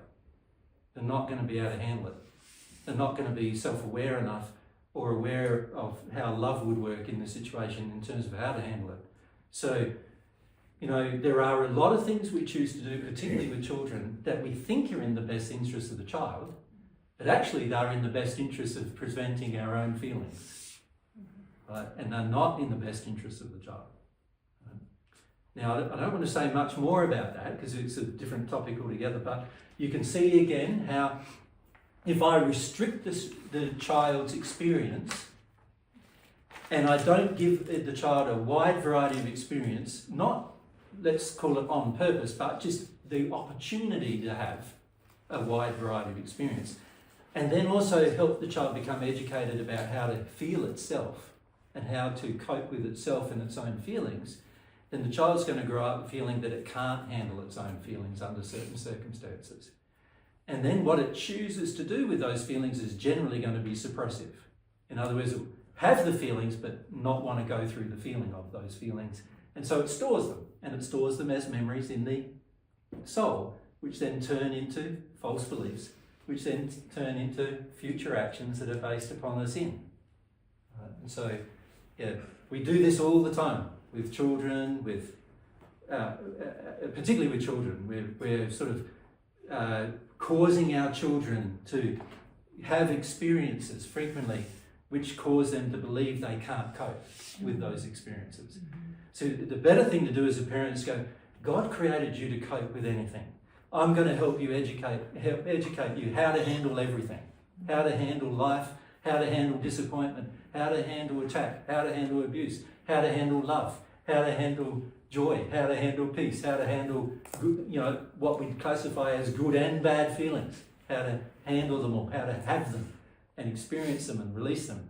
Now, if you think if your child is in that state, by the time they become an adult and they're walking through life, how confident are they going to be? They're going to be confident they can handle anything.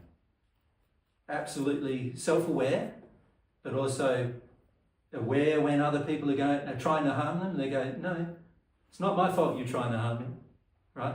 So they won't take on things that they would otherwise take on if we've properly educated them. And this is a part of our role as a parent. We're not really the parent, we're really the educator. When you decide to conceive a child, you are really deciding to become a teacher. And you teach whether you've decided or not, don't you? Correct, yeah. Correct. Yeah.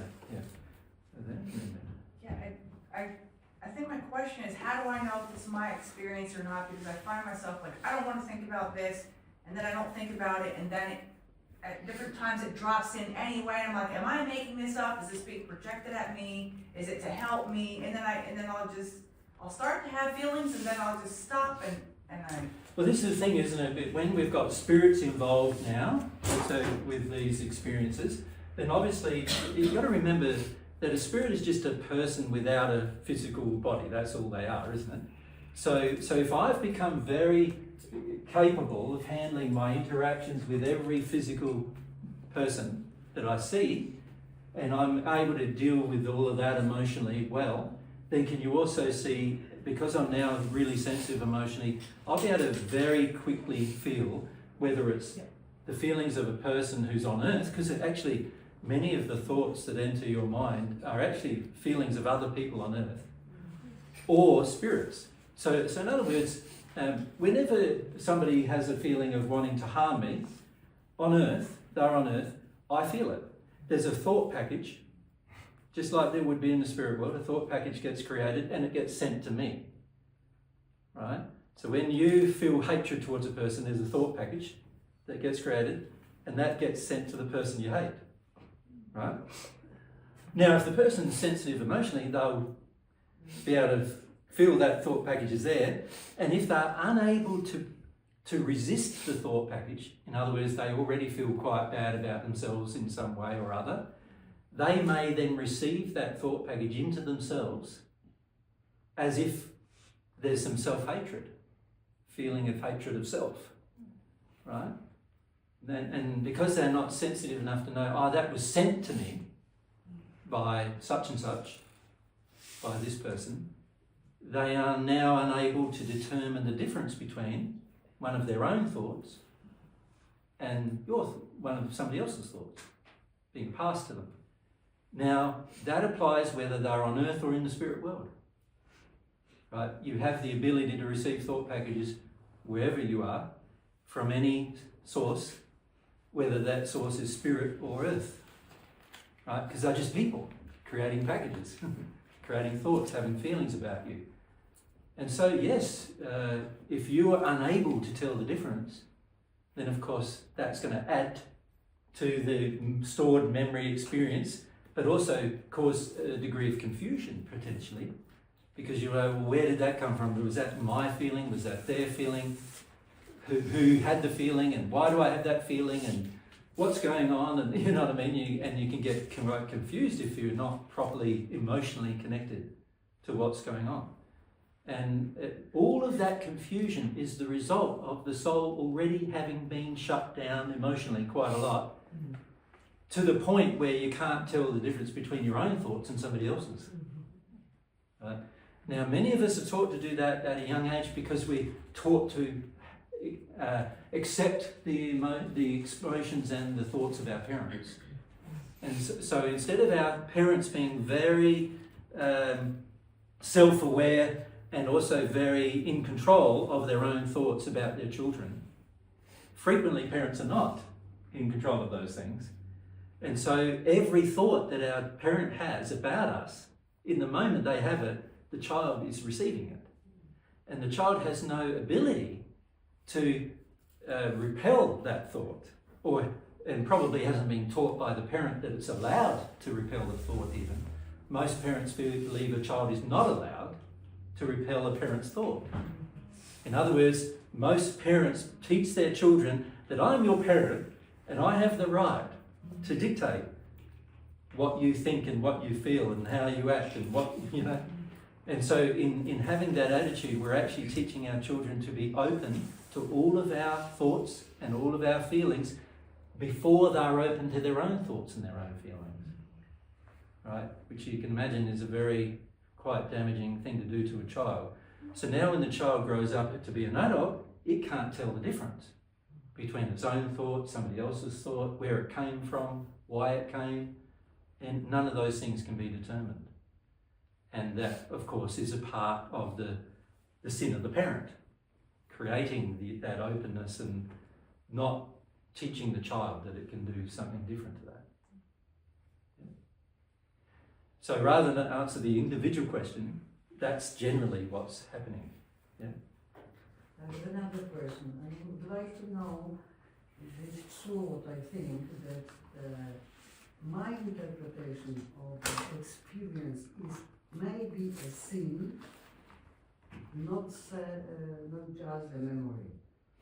Well, any memories that get stored that are in disharmony with love are automatically sins.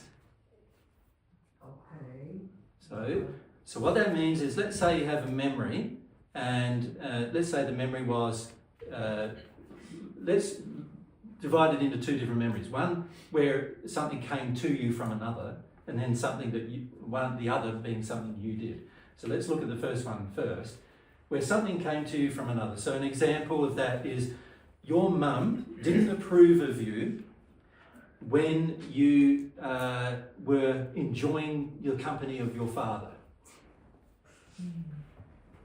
Right? So let's say the feeling she had, she was angry with your dad, and the feeling she had was that if you are in agreement with dad, then you're not in agreement with me. You know, you and I got problems now, right? So that was the feeling, and she projected that feeling at you every time you spent any time with your dad, let's say.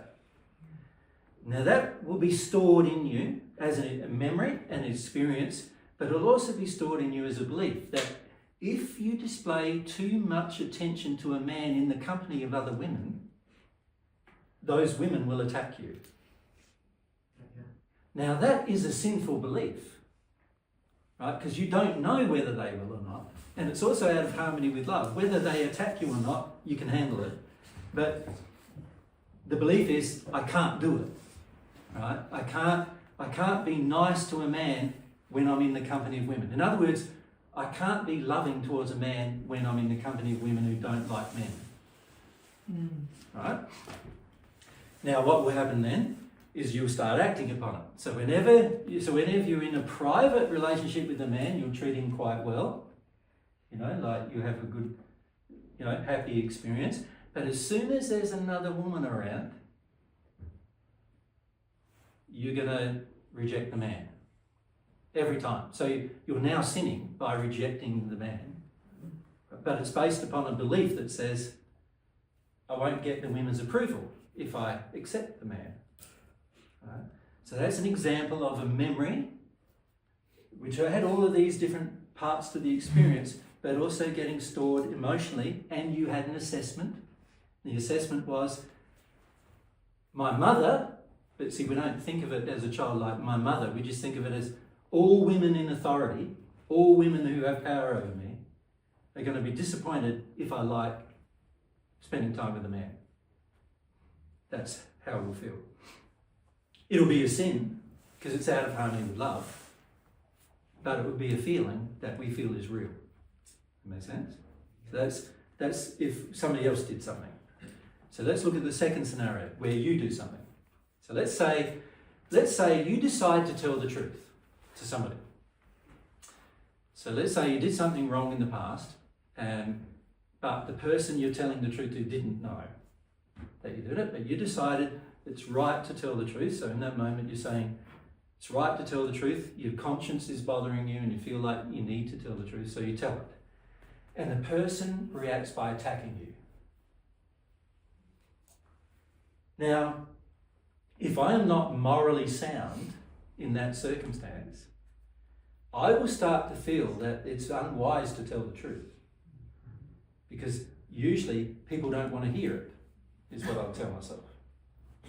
So what I will do then is I will set up a belief that supports that I shouldn't have to cope with somebody's anger in the state where I'm telling truth. So what that means now is I'm relating truth to people's anger, and I'm also, which is actually not the reason for their anger, right? But I'm relating it and in my own assessment, I'm saying they're angry because I told the truth, rather than they're angry because they just didn't want to know the truth. It's got nothing to do with me telling it. It's got everything to do with them. Instead of doing that, I go, it's my fault that they're angry. And why they're angry is because I told the truth. So now, if I'm not careful, I'll set up a belief that says telling the truth is bad. Because people always respond angrily, and if they're going to respond angrily, then I don't want to do it anymore. So now I'll be tempted from then on to justify that experience and lie whenever I have the opportunity in order to prevent people's anger. So you could say that the emotion, the memory is stored, and the belief was created now. The belief being that telling the truth is unwise. Telling the truth is always going to result in people's anger. Right? And ironically, the more I have that belief, the more God's laws are going to have the attractions trying to confront the belief. So the more I have to tell the truth, the more people will get angry with me now. Until I confront the belief and go through it all and release the belief, that's what will be happening from now on. Right? And once I release the belief, I can tell the truth and people won't get angry with me anymore, probably. Right? Or you could say some will get angry, some might not, but it won't be your fault either way as to which path they chose. But because before you joined their response to your own action, you created a false belief which was sinful, that then causes you to take the continual action in the future. Right? So these are the kind of things we do. We're very slippery. We're slippery emotionally, you could say. We don't want to feel certain emotions, and so we end up creating these belief structures that support us denying emotion of all sorts. And these belief structures then force us into, or you could say we're choosing to retain them, but the beliefs we've chosen to retain are going to force us into future sins. We'll do more things out of harmony with love because the beliefs are out of harmony with love, and therefore what we choose to do based on those beliefs are going to be out of harmony with love as well. Just to add on the example that you mentioned between the mother influencing the child. Yep. How does that relate still the mother and child but at an older age?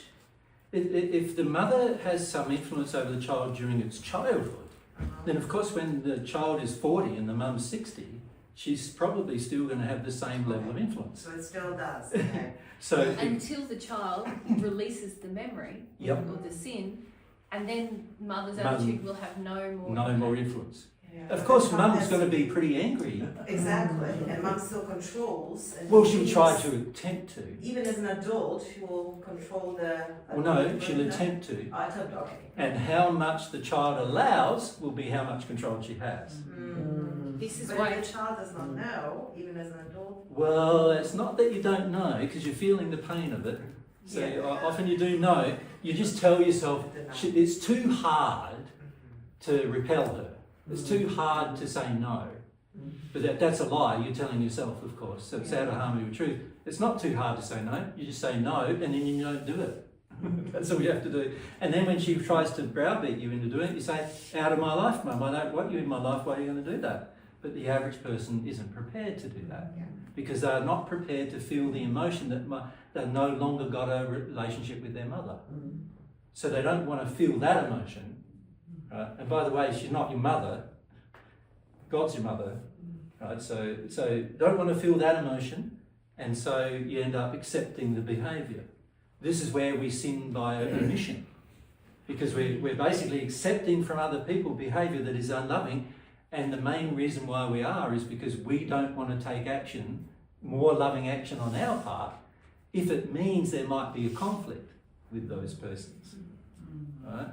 And so this is like sin, that again, memories in our souls. Every time I had a conflict, I always felt guilty afterwards, but that's just a memory based on your mother or your father making you feel guilty every time you had a conflict in the past. Right?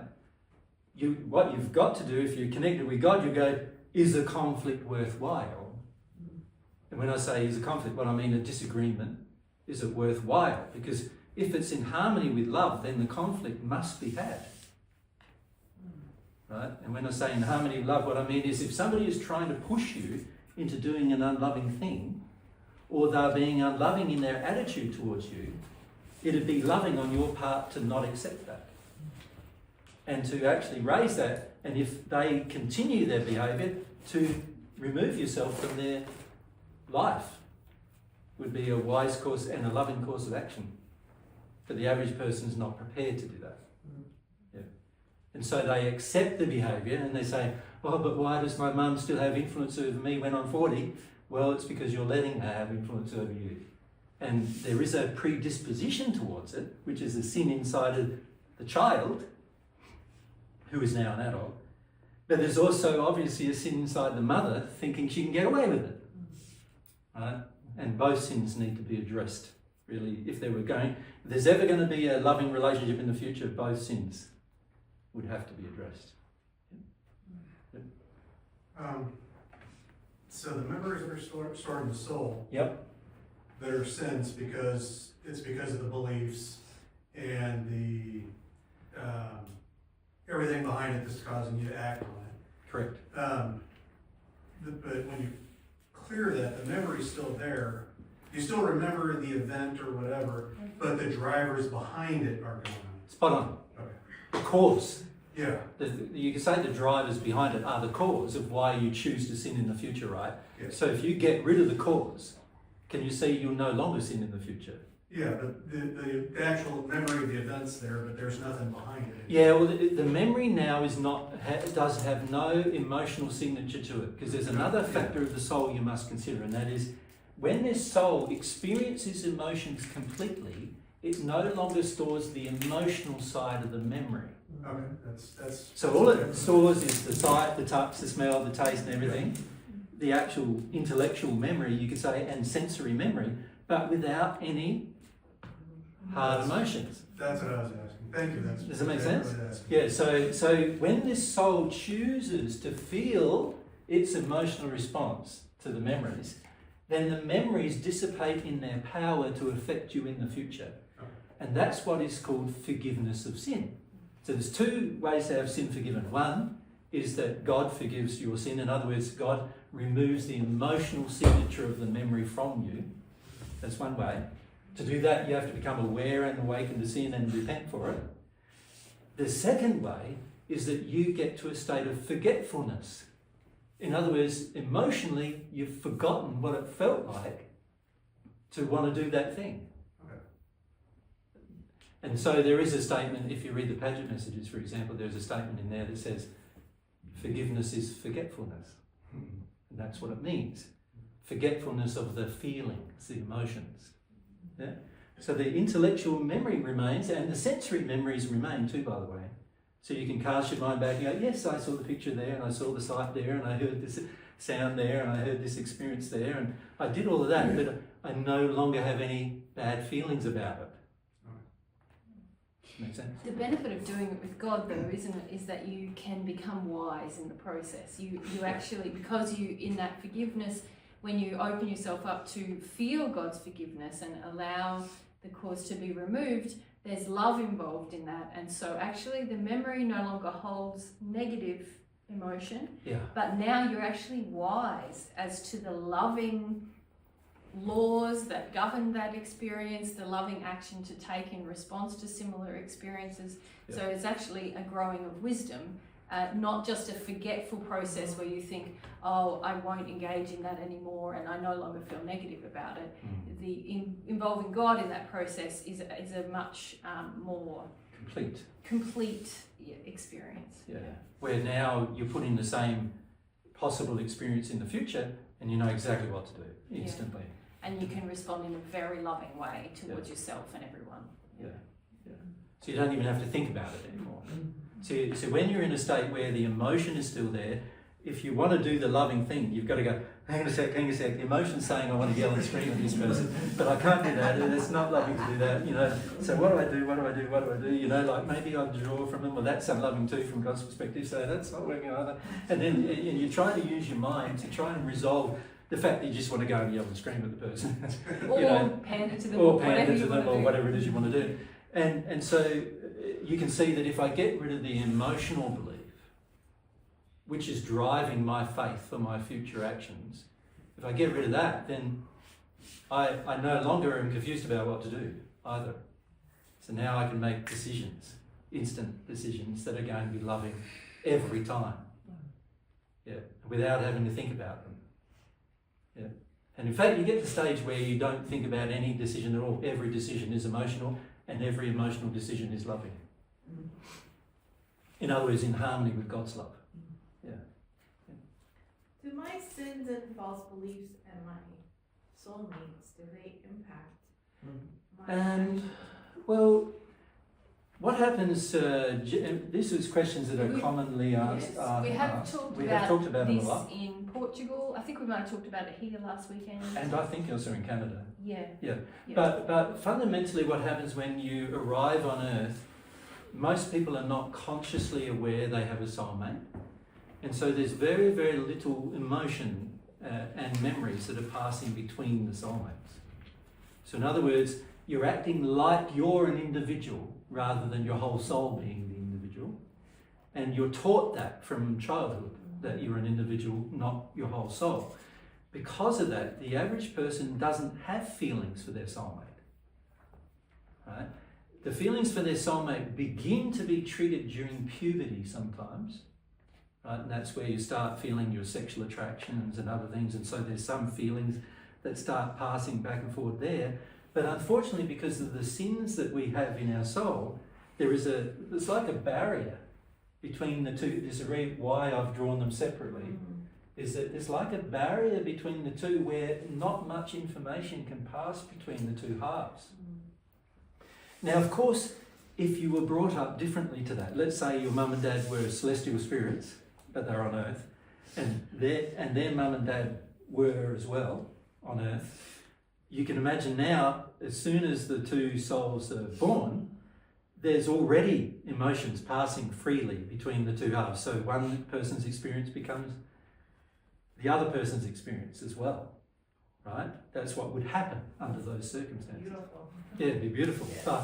But unfortunately, for all of us that have ever lived on Earth up until now, of course, there's been this barrier. And this emotional barrier has some benefits as well as some drawbacks. Benefits being that your soulmate has experiences, and unfortunately they're going to have to go through their own experience, and you don't have to go through their experience for them.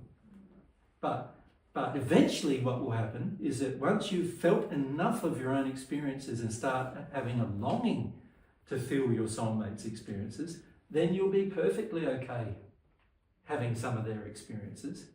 And in fact, to get to a union state, which is the 36 sphere state, you have to do that with every experience.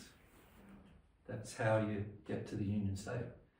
There are no barriers between the two halves anymore at all. No feeling barriers, no emotional barriers, no memory barriers. They're all there, like Mary's memories, my memories, my memories, Mary's memories, and so forth. And even your desires are the same. My desires are her desires are my desires.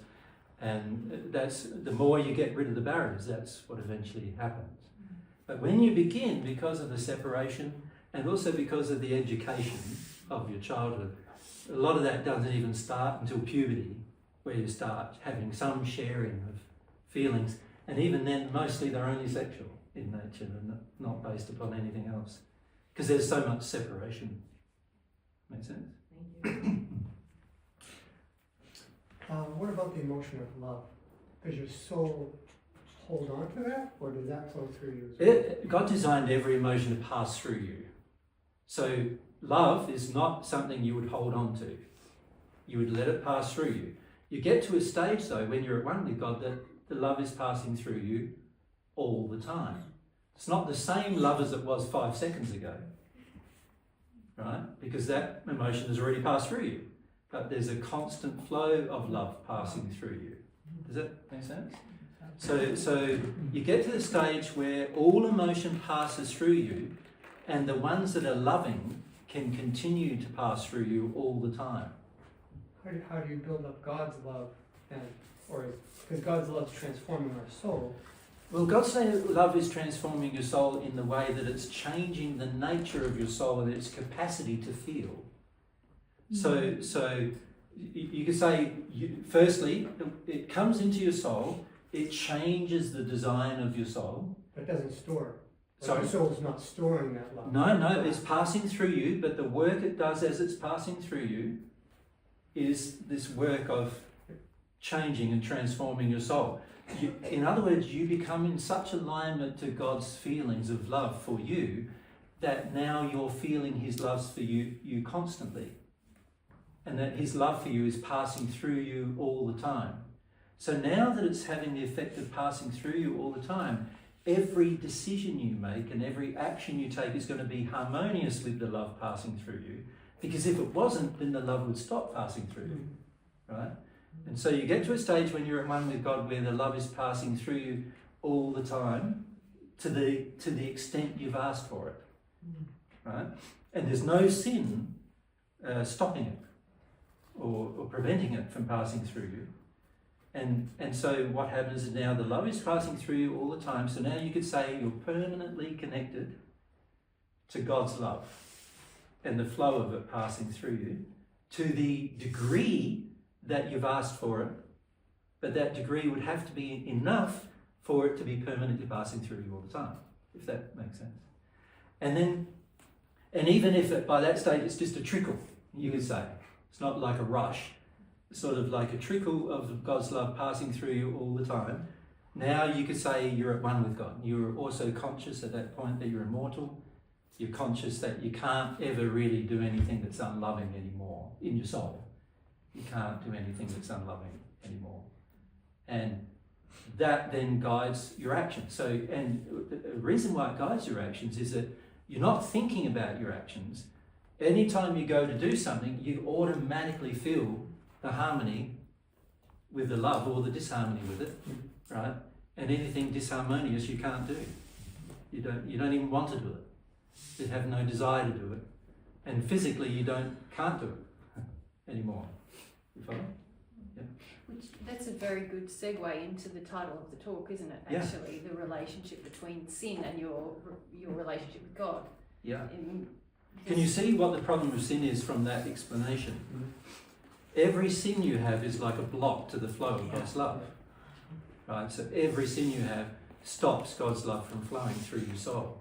There's a lot of reasons why it does, but one of the main reasons is because every sin creates an insincerity inside of you to desiring love in harmony with God. And you can't ask for it at that point. You can't ask for it anymore because your sincerity, which is the way God measures whether you want it or not, is now tainted by the sin. The sin is saying, I don't want it. I don't want the results of it. I don't want to feel it. I don't want to act upon those feelings anymore. I want to do what I want, what my sin wants. I want to do that. And so the problem with the sin is it creates a state of insincerity. It stops the flow of God's love into your soul. Not because God wants to stop it, but because your sin stops it. It's an expression of your will Correct. for something other than God's love. Yeah. I feel like Yeah, exactly. it's like that. It's like, go away. Go away. Yeah. I don't want you. I want this. I want this, I don't want that. Yeah. I want to do this. If I have that, then I won't want to do this, but I want this. So I want the sin. I really want that. I want the sin and I really want the sin. So I want to do that, and if I get some of the love, I won't want to do it anymore. I don't want that. I want to keep doing this. And that's why the sin inside of you is such an important thing to look at for your relationship with God, because without you looking at it, what you're going to keep doing is you're going to fool yourself that you're asking for God's love, but you're not asking, because the sin is saying, I'm not sincere about it, I want my sin. Yeah? And so the relationship with God, you need to first become aware of the sin to realise, this is why I'm not receiving God's love. The sin is saying, I want that rather than that. The sin demands that it wants what it wants. It wants to keep the error. Right? And unless I'm prepared to become aware of it to the point where I awaken and then repent for it, then I'm going to stay in that state for the rest of my existence unless I get rid of some of the sin. And you could say in the end, the sins really create a sin against the Holy Spirit. The Holy Spirit being the conduit via which the love flows. So while I'm rejecting the love, and I'm not rejecting it intellectually, I'm rejecting it, my beliefs and my memories and my desire to sin is rejecting it, right? And my sin, the feelings that I have to sin, are rejecting the love. So I can think that I'm asking God for love, but actually my feelings are saying, I don't want it. And what God responds to is your soul, not your mind. So he's responding to the feelings you have, which are, I don't want it, I want to keep sinning. Yeah? And it's specific to each sin. So you can receive love on one topic, let's say, because you've awakened to it. Where you become repentant for that particular sin, yes, of course. And God's love can come to a degree, and then also remove the cause as to why you just wanted to do that thing. So God's love can do that. Yeah. But then if you've got other sins you want to continue, then of course now God's love can't flow again. You don't have to get rid of all your sins in order to receive God's love. No, but you need to be prepared to get at least rid of one each time. Yeah, that's what I mean, right? Pick them and off. this is why a person deals with the first one. Quite often the first one is a recognition that God's got love. So when we believe that God doesn't have love for us, that's a sin, right? And when we first have the recognition that God does have love for us, that's often the time that the person receives the first amount of love. But then they've got all these other sins. Now, how do they receive the next love? More love. They're going to have to deal with one more sin, right? The first sin was being dealt with in the sense of rejecting God altogether. So that's been dealt with. Now I'm saying I want to receive some of God's love, and so I do. But now maybe what I want is God's love to come and solve my problems for me. That's a sin. So now if I'm going, oh, I've got all these problems in my life, I want more of that love to solve my problems, that's a sin. And until I work through that sin, I'm not going to receive more. You follow? Yep. Yeah. And this is why people often receive it once and then never again. Because they never deal with anything else. Yeah. And this is why we've been talking a lot, isn't it, about the spiritual principles or the beliefs and the faiths we have on a spiritual level. Because when we shift those sins, it's less... Big. Yeah, it's less like picking them off one by one. You're picking off in whole groups. Yeah, there's whole shifts in your beliefs which can really impact your relationship with God quite a lot, and then make you very sensitive to other areas where you're sinning. So an example of that, let's say, and I recognise there's a physical sin, like let's say wiping my bottom with toilet paper is a physical sin, right? So we're actually sinning against God and God's principles when we do that, right? So that's an interesting idea. We'll have to deal with that at some point. But let's say that's the sin.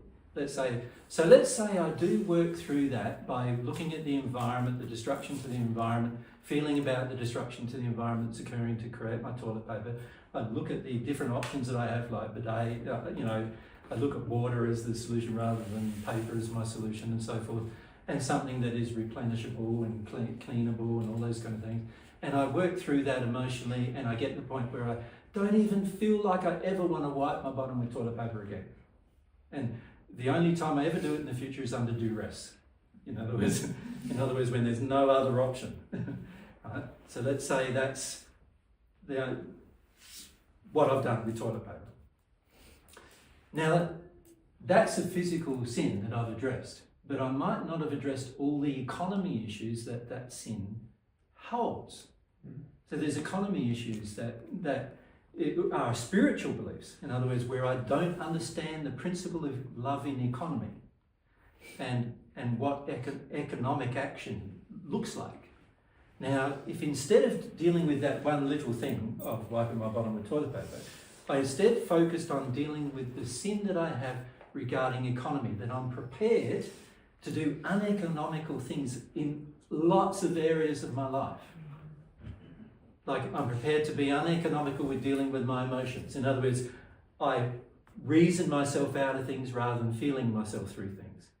I'm prepared to do uneconomical things with my spiritual beliefs. In other words, hold on to spiritual beliefs that are not simple. In other words, that are so complicated that they make my life complicated. Right? And holding on to the issues of economy with regard to my physical actions. In other words, with the way that I use my money. I'm so, it's all my money. I don't see it as flowing like water. I don't see the economy principle in that if I've got money, the best thing I can do is use it. Because if I use it, then it's going to benefit you, right? If I store it, who's it benefiting? Not even me. It's an illusion. I've got an illusion that it's benefiting me, but it's actually stuck in some bank somewhere. And who's it actually benefiting? Whoever is the shareholders of that bank is who it's benefiting. That's it. Not even benefiting me or anybody I've chose to care about. It's getting stored. So it'd be far better if I learned how to use my funds as a part of that principle of economy. So you can see that if I have the proper principle of economy, then it's going to affect, there's going to be changes, wholesale changes in my life, right across the board, including me wiping my bottom with toilet paper. Right? But it's also going to be my use of plastic, my use of, any single use item, keeping my car functioning well, so that instead of, having to replace it every 5 years because I wreck it, that I don't have to replace it every 20 or 30 or 40 years. That kind of thing, where I get the maximum use out of the thing that is being created. I look after my environment, look after my home, I don't let it get run down. That's all part of these principles of economy. And if I deal with the principle of economy, all these areas of my life will change. hundreds of areas of my life. Does it just expose them, or will they actually change? Like, are you... Well, as I deal with the sin that I have, which are the emotions driving me to make the decisions I make currently, then of course, once I deal with the sins that I have about the principle of economy, I will see everywhere where I'm being uneconomical. And no longer feel drawn to the lack of economy. So a lot of times we lack economy because we're lazy or we're fearful or we'll say, oh, I've got to deal with that fear, I've got to deal with it, and it will be highlighted immediately. And some of it will already be gone as you're dealing with just loving economy, receiving that truth. Do you still then have to go to each individual sin? Well, you'll automatically do that. No, you just will change your actions, but you won't have to deal with an emotion about every single part. Okay. Because you've dealt with the economy issue as a large issue. So you can deal with the small issue, like just wiping my bottom, which is an economy issue in a tiny little area of my life. Like it's a 1 minute process of your life, once or twice a day, let's say, where it's being affected. But then there's other areas of the economy issue that are affecting every single decision that you make every single day. And so isn't it better to deal with the economy issue as a big issue that then will affect all of those areas of your life, not just the area with regard to toilet paper? And that will release the cause. Well, once you're repentant, you got to become aware of what you need to be repentant for. Mm-hmm. So once you start seeing, this little toilet paper issue is a part of a much bigger problem. It's the big problem of what I think is economical and what I think isn't. It's what I believe to be economy versus what I believe isn't economy. And once I start going, I can start talking to God about, this is a huge issue in my life. Like, this is not just a little toilet paper issue. This is a huge issue where everything I choose to do, for the most part, is uneconomical. it's like for a lot of us, we think what we call economy is actually expedience.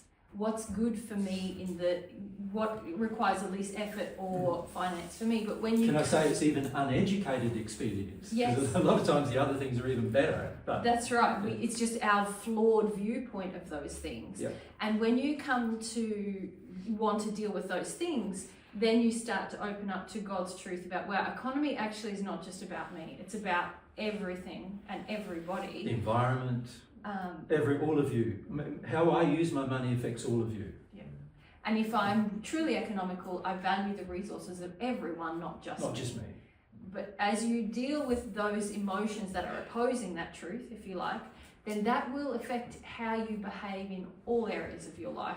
Yep. And that won't be a hugely drawn out, dragged out, I've got to deal with a feeling about each of these things, because the global governing feelings, the desire for the sin, which is the belief about economy that you hold, will be gone.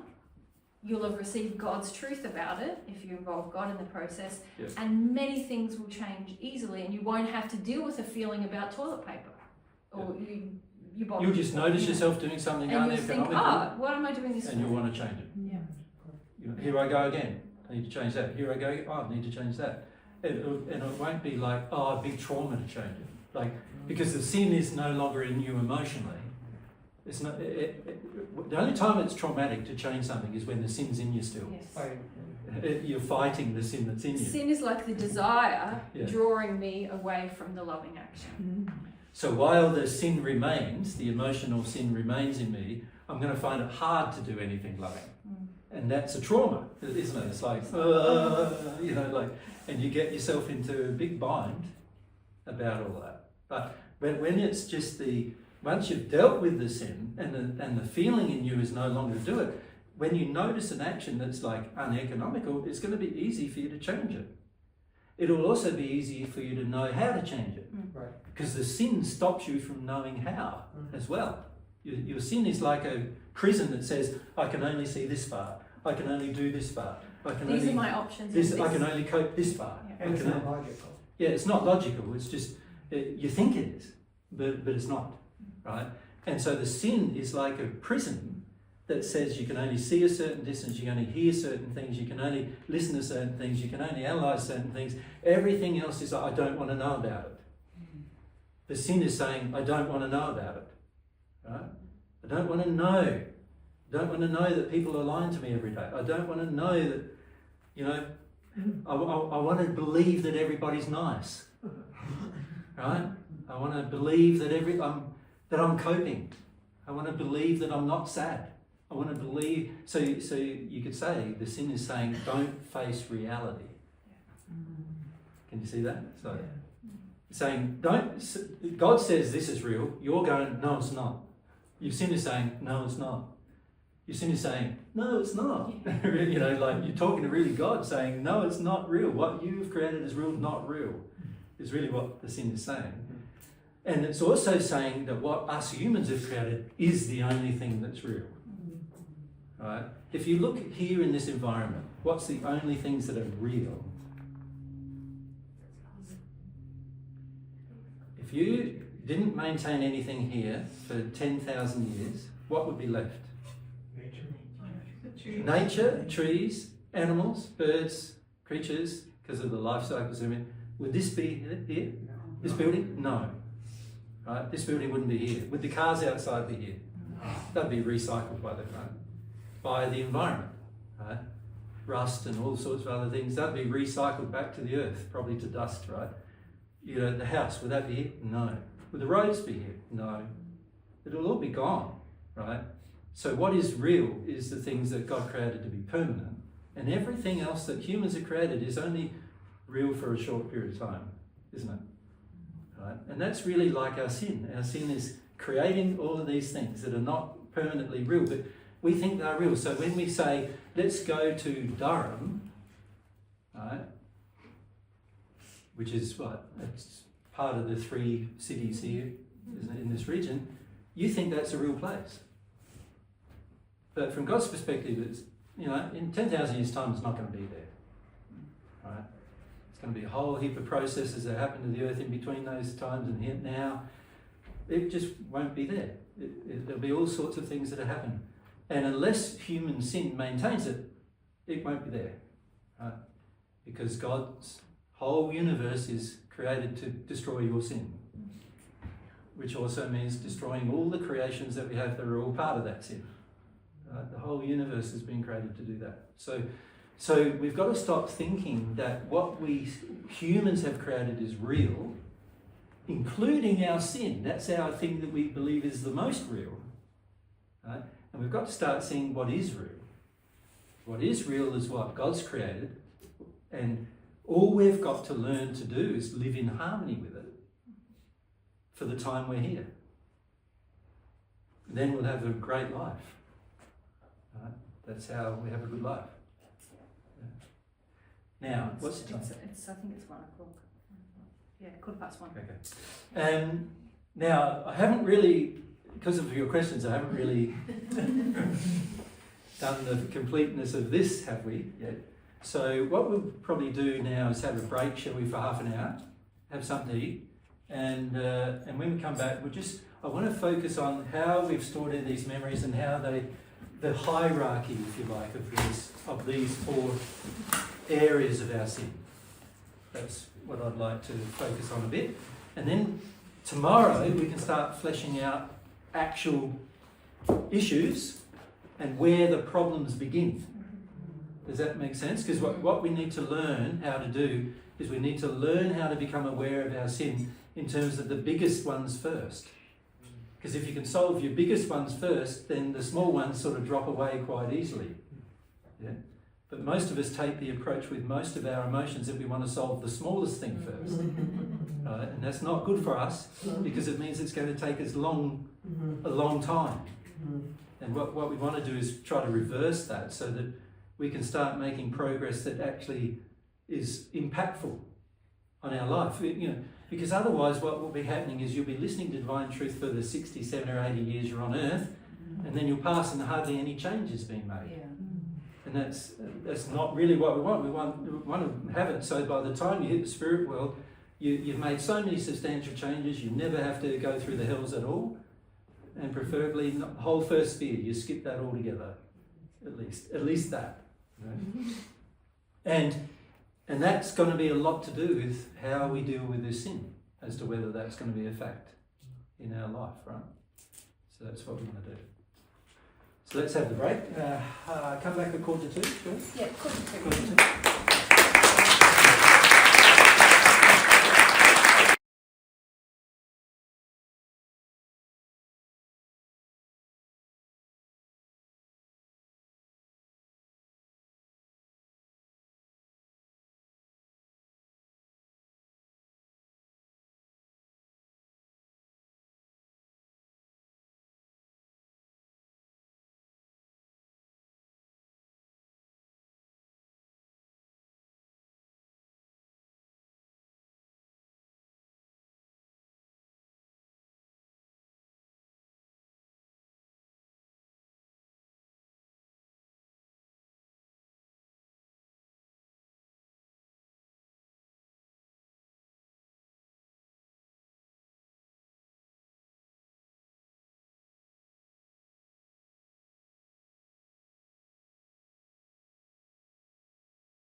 All right, so we've been discussing the relationship with God requires awareness of sin, and we're right at the end of our discussion before we had lunch. We were talking about this relationship, weren't we? That you can start to see that while the sin remains, it's going to be very, very difficult to have a sincere desire to receive God's love and act in harmony with that love. And this is the problem we face, is the sin will demand things of us that the love is in opposition to, right? And because of that situation, we're going to be in a state where now the sin and the relationship with God are basically in disagreement with each other. Right? And then the question then becomes, well, what are you going to do about that disagreement? So as we can see too, the memories which include, you can say, what is spiritual. Now, when we're talking about what is spiritual, we're talking about spiritual principles or spiritual beliefs. Right? So the spiritual beliefs, you can put these in a hierarchy in the order that I've done them. The spiritual beliefs have the biggest effect on you. The emotional beliefs have the next biggest, and the sexual the next biggest, and the physical the last in terms of the effect on you. So you can see from that the spiritual beliefs, which are stored in your soul as memories, if they are out of harmony with love, they're going to have the largest effect on all of your decisions. Most of your decision making will be happening around those beliefs.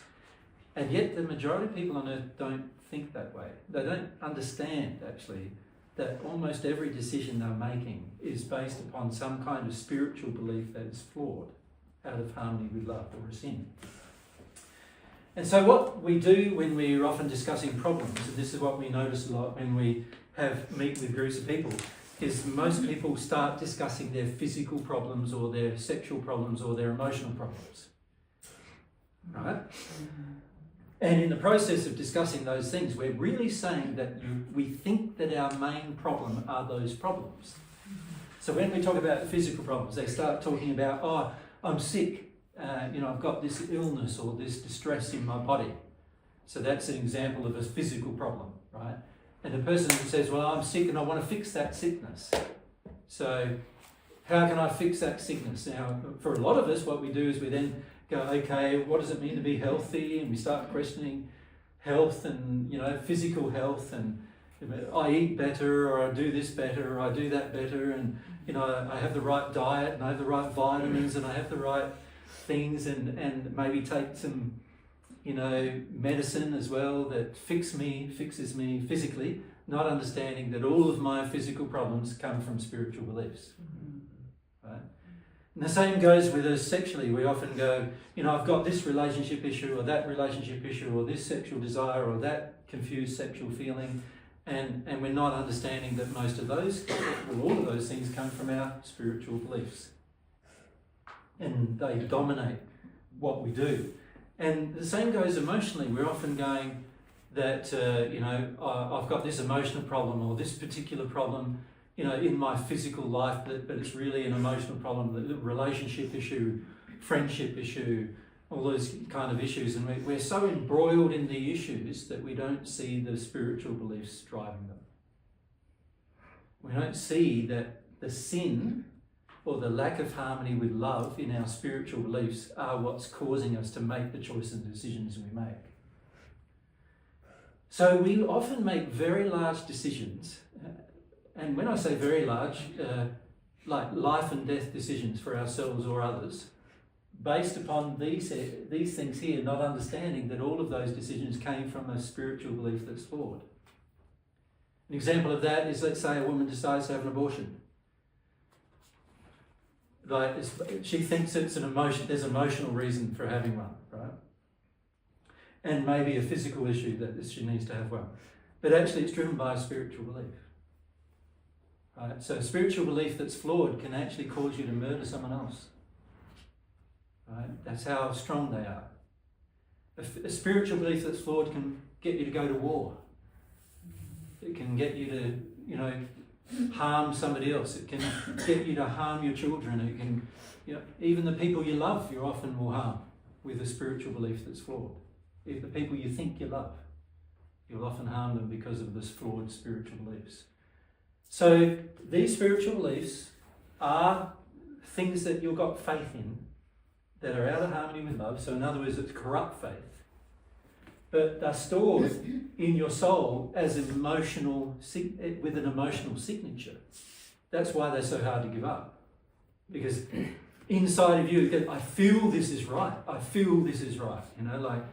And the people who say or tell you that you must do what you feel is right, that's a very dangerous thing to do if you're not connected to God, right?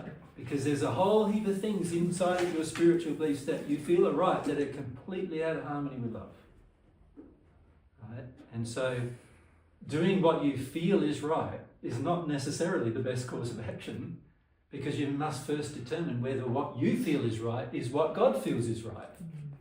And that's very difficult to determine when your sin is saying, what I feel is right. Right? When your sin is saying that, you have barely any desire to find out what God feels.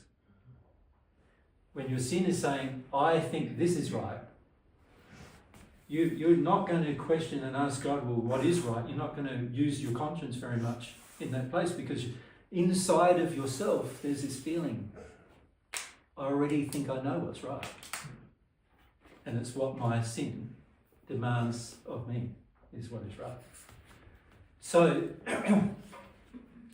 when we start discussing personal issues, which we'll start doing today and tomorrow morning with you, we want to refer you back to this principle so that you can start identifying the spiritual principles that drive, in other words, the spiritual sins, the principles that you're out of harmony with love on, that drive the desire or the feelings or the decisions that you're making. And if you can change spiritual beliefs, a lot of other things are going to change for you, including your way, or the way in which you feel emotion will change. Because even the way you feel emotion is driven by your spiritual beliefs. Right? So you know how a lot of you, you've heard about us talk about emotions and releasing emotions. So a lot of you start to go down the track, I need to release this emotion, I need to have that emotion, I need to release this emotion. Not understanding that unless you get to the core of the spiritual belief driving that emotion, you will not actually release those emotions. Because the sinful belief will continue to drive those kind of emotions. Right? So it's very important to grasp that everything comes back to a spiritual belief.